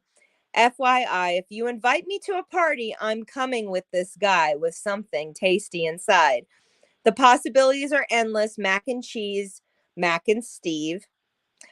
Rice Krispies, Rice Krispie George, Bean Dip Mario, Artichoke Dip Tony, and let me know ahead of time if you cover, if I need to cover the dick dish I bring. Like Donkey Kong. This is this day forward. Yeah, so I did. I am known for being the friend that brings inappropriate fucking casseroles to people's house. Like, I do it out of fear. I'm just terrible like that. I can't deny it. That's just who I am. So over the few years I've been making edibles, it's like I know how to make potent shit. I know how to make tasty stuff. Now it's just the presentation, straight up. So, okay, now this was me growing in 2021. This is Alien. Hold on. I'm not even sure. We're going to find out. I'm pretty sure it's right in here. Oh, hold on. Okay, so we've got more of, okay, hold on. It's going to come up. There's definitely more pictures of it. If it's not on this one, then it might have been on my other. Now, this is when I got my distiller. I have not used my distiller yet for growing the water distiller, but the reason that I got it is that I want even purer flour when I grow. Yeah, no kidding. I'm with you, Brennan. So I'm just kind of giving you guys the important stuff here. Let's see here. Now, this is getting more up to speed where we are today. Now, by the end of the pandemic, this is what my studio. We're dealing with 2 core oscillators. I have a a Zoom R49, which is a full production station. I have, I think that is a Kawasaki. I'm not even sure what the fucking brand is on this one, but that's just a regular keyboard. And then I have the Behringer synthesizer, and then I have the Behringer XY something or other, the Theremin, and then I've bought other things too. So yeah, I got a problem.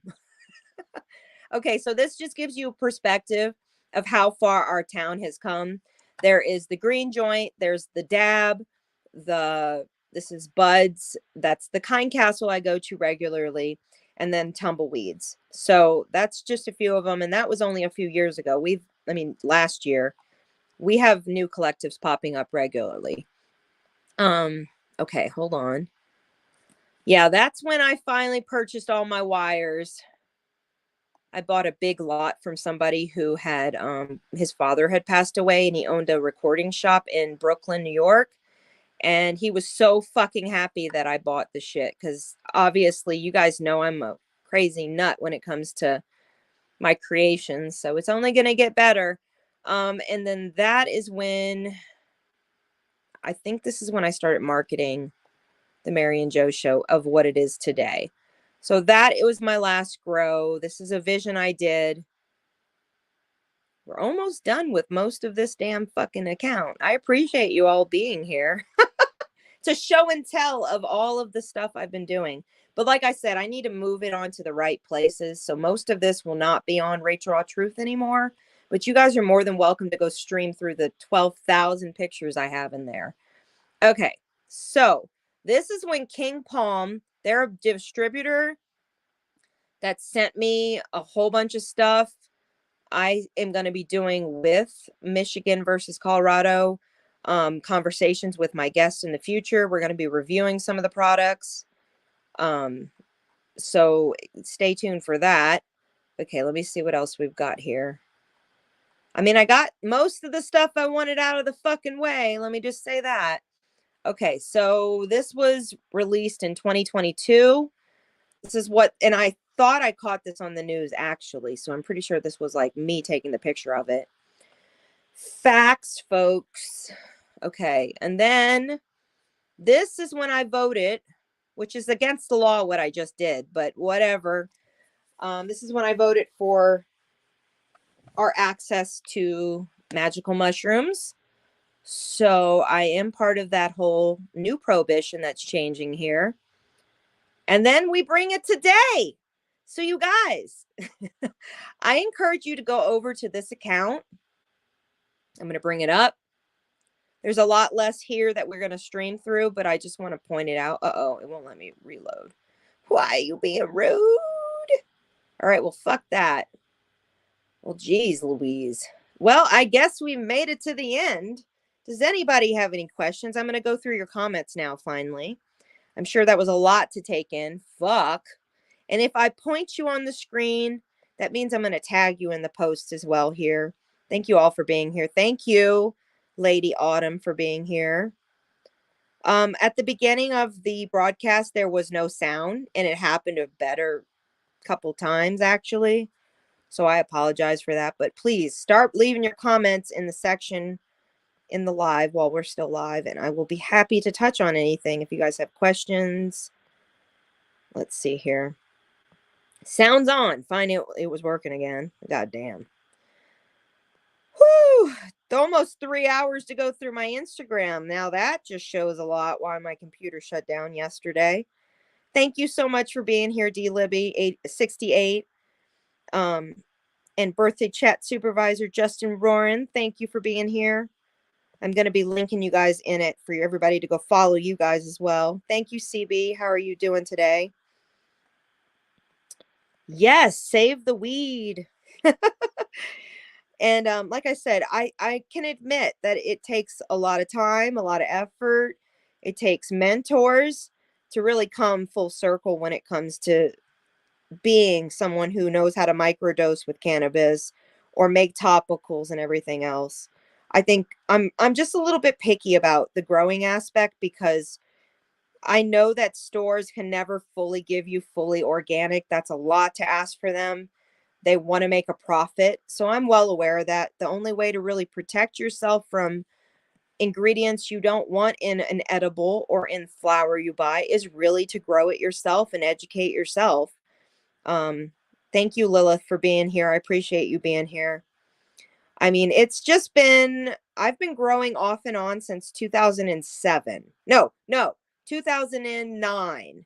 The first time I ever grew, there's not even pictures on here to show how bad it was. I basically cooked the plant. It was bad. I think over time, the main thing that has been a learning curve is learning how to deal with pests.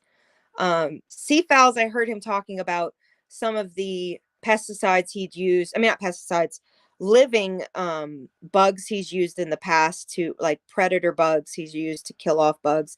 That's something I'd like to be more educated about. I mean, I've used ladybugs. I've put worms in my dirt to do worm castings. I've done some things, but really there's always room to grow. So yeah, I do expect this summer, once things are actually warm and no more snow and I'm able to actually show more stuff, I highly suggest that there'll be some collaborations coming forward, because this Colorado versus Michigan isn't just going to be the only series. We hope to have Heather on for Colorado versus Oklahoma. I would really like to have Seafowls on to talk about Washington and some of the special ways to grow. And even honestly, Lilith, if you'd be open to being on alive and, Colorado versus Canada and growing, I think it'd be really important. So I'm getting closer to where you guys left off.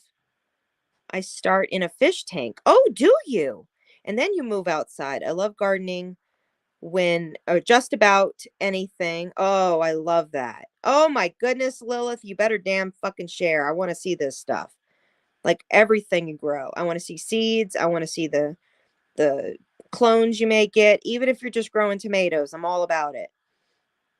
Much love. Thank you, Seafowls. Let's see. I'm sorry I've been have to be talkity, but believe me, it would have took way more time if I had like screenshot everything and then try to put it in. It's the only way to do it, to scroll it in. And like I said, the other accounts, I'll bring them up another day and we'll go into what I started to like just put all my activism on the Mary and Joe show, probably since like 100% since 2021. So a couple of years now. Oh my goodness. And I do want to let you guys know I'm going to make an announcement in a few moments. Just hang tight. I'm getting through the comments here. Yes, absolutely. The summer hustle side is a very important thing. Like I've had someone who had broken their leg and the pain pills were making them sick. And they literally came to me and was like, "I need something to be okay. I am not okay. The pills are not helping me. I need help." So I made her a bunch of gummies. I made her a bunch of cookies, and she never touched the pain pills again and was able to heal. So, I mean, it just depends on how much you really want to learn, how much you really want to take time. If you have the access to the shake or to the whatever.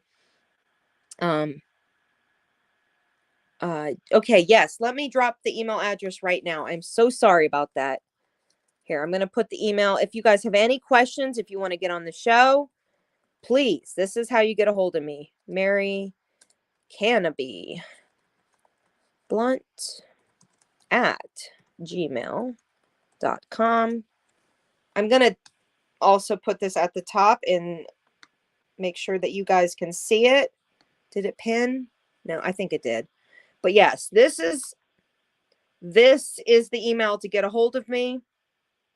And I honestly want to hear from you guys, even if you're novel to it. If you don't know how to grow. I lost a comment. Hold on.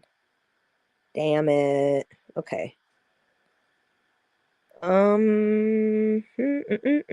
lost everything. Okay, let's go back here. Okay, the fish tank. I know where that one was. All right. So I probably am missing some comments right now. I'm sorry about that. Let me come back through here. Let's see. Oh, I'm going way back. I'm sorry about that, guys. It's okay. We'll get through this. That's what it was. Side hustle. That was the last one. And yes, I would love to freaking meet you, D Libby. Honestly, I'd love to meet all of you. Like, I genuinely care about you guys in this community. I don't do all this for fun. I do it because I passionately believe I need to. I believe it with all my core. If you have information and you hold it back from others, it's almost criminal. It's like lying about facts. I don't know how else to put that. I had you at eating. Hoo-hoo, you should see my casseroles. I'm pretty good at Asian food too, but I'm no good at the meat. No good at any of the meat. I have made my son um chicken nuggets from scratch, but that's about it. And I know how to bake chicken, but my son doesn't like baked chicken. So, yeah, I don't have the experience. I like codfish, but I only eat it here and there, and I won't bread it myself. I rather buy it breaded. Thank you, Brennan, for being here. I appreciate you so much, girl. Definitely check out Our Lives, going to be probably in March after the 14th. We're not sure yet on the date, but I want to encourage you guys to check that out. And let's see here, Brennan. Making sure I don't miss any of your questions. No, you're in Virginia, but early she was talking about Louisiana. Yes. Well, I'd mentioned Brennan earlier too. You're gonna have to watch the playback if you missed it. Yes. And then let's see here. Your dad worked in parachute. Was he part of the oil industry or which part? What, the building community? Just curious. Ranching community. I would never want to live in Rifle again. I lived there very briefly and I went to the middle school out there. Very briefly, I think in my sixth, seventh grade. I think it was seventh grade.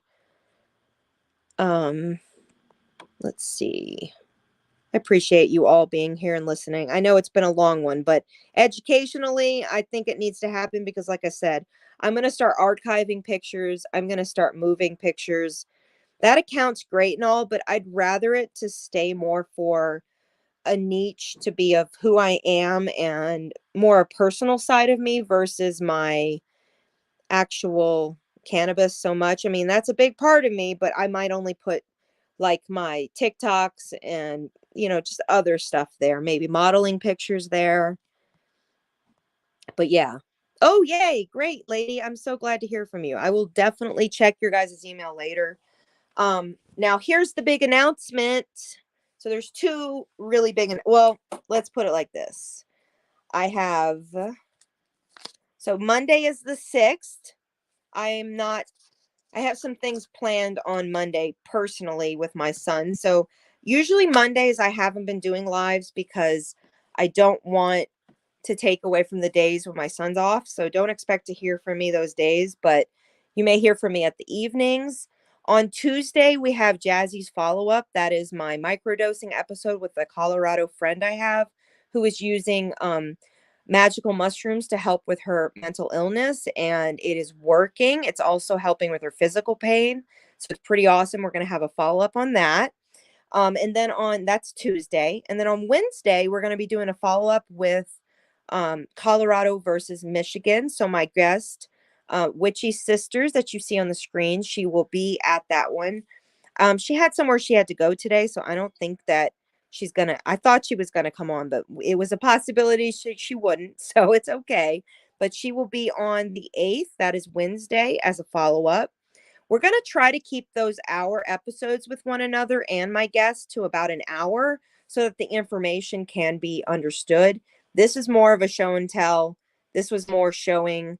I thought I had listed about Michigan being legalized. I mean, yeah, I thought I had done a post on them. I bet you anything it's probably on the other account on the Mary and Joe show.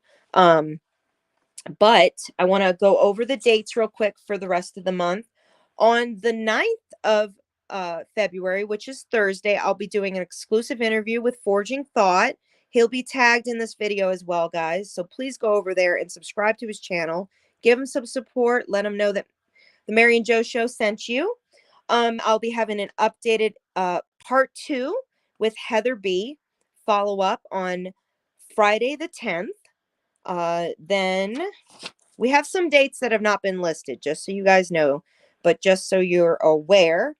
And then on the 14th is a really awesome episode. It's kind of going to be done like Loveline was, but we're going to call it Bluntline on the Mary and Joe show. So I will be having some special guests. If you're curious to who's going to be on that episode, go check out my Instagram and click the image that says Can It Be Valentine's episode, and then you can see who's going to be there. I've tagged them in it. I hope you go and follow them. And then on the 27th, on the 17th, we have a follow-up with Nadia Lockhart. We're going to be talking about fashion and music and more culture. And then on the 24th, so far, this is what I can talk about publicly so far. We're going to be having an injustice episode, basically about lots of different topics related to the United States, related to homelessness, related to foster care service, related to organizations, boys, girls, homes, the prison systems, lots of topics, medical insurance, injustice with that, and so much more. So there's going to be some special guests that are on the 24th. I have not announced that yet. So I have not shared all the details out there yet. I just want to get you guys excited. So that's all I'm going to share right now. Versus March the 9th, I will have an exclusive interview with Insanity Reacts. I will be sharing some of those awesome topics we'll be talking about later, closer to that episode. But I just want you guys to understand that I do take it very seriously the days that I have off with my son. And so if you don't hear from me for a few days, that's why, is that I am probably working on just spending time with my child, because that's really important to me. Along with, if you see the days that I haven't mentioned, they could be days that I'm clipping. So I am lining up other interviews and talking to other guests behind the scenes. So just because you haven't heard the dates mentioned yet doesn't mean there's not going to be an episode. So I really encourage you, if you're in a state that's got medicinal or recreational access, to contact me if you would like to talk about your state or any of the edibles that you guys have done before. If you want to share pictures, you want to share your grow. I mean, even if you just create glass yourself or do something in the industry yourself, I welcome you to contact me to the email that is listed. I'm going to put it back on the screen one more time. And think we're going to close out this episode today. Like I said, I was expecting my guest to come, but there was a possibility that she might not be coming on today. So, like I said, follow up for this episode will be in part 3, and that will be on the 8th. That's this Wednesday.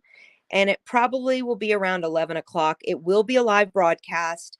Most of these Colorado versus whatever will be live broadcasts. So if you would like to get on that, get a hold of me ahead of time so I can get you on the schedule and we can have a chat beforehand. But I feel like this was a really important episode to just kind of put out there how, there's a lot to do with the industry that all of us in our own journey, whether you use it for recreational reasons or for medicinal reasons, I do think that our experience as we have progressed and evolved is so important to share. And, the only thing I can say when it comes to edibles, or mostly edibles, is what I'm going to leave you guys with. The main thing I can say is if you don't decarb your flower, then you're not really making edibles. So if you don't know what decarbing is, then please make sure you follow this channel and the others that are linked below, because we will dive more and more over the next 3 weeks. And the next 3 weeks following into March, because this is the month that I will do that edible king cake again. And I will be making announcements very soon for follow-up. That will be a Mardi Gras special with a giveaway. So if you are a toker, you could win some glassware and some other things from some local distributors. So please make sure that you follow along. Leave a comment if you're watching the replay. If you enjoyed this episode and you think it would be educational, please share it out. And without further ado, I appreciate all of you for being here. Thank you so much. Thank you for the support, everybody. I'm going to leave you where we're at, and I'll see you guys all on the 7th. That's the next live that we'll have, joining Jazzy's Fallen in Reverse. Jazzy Has Fallen in Reverse is her channel. I will link all these names I've mentioned, including if you've been in the chat, you will be having a shout out in the description area. Thank you guys for being here. I'm going to end it now. Have a wonderful day, everybody. I will talk to you all very soon. And do keep your eyes peeled for any of my token talks where I'll come in character with certain strands that I love, because that's coming up this month too. I love you all. I appreciate you all. Give this video a thumbs up and share it out if you love it. And until next time, have a great day, everybody. Bye.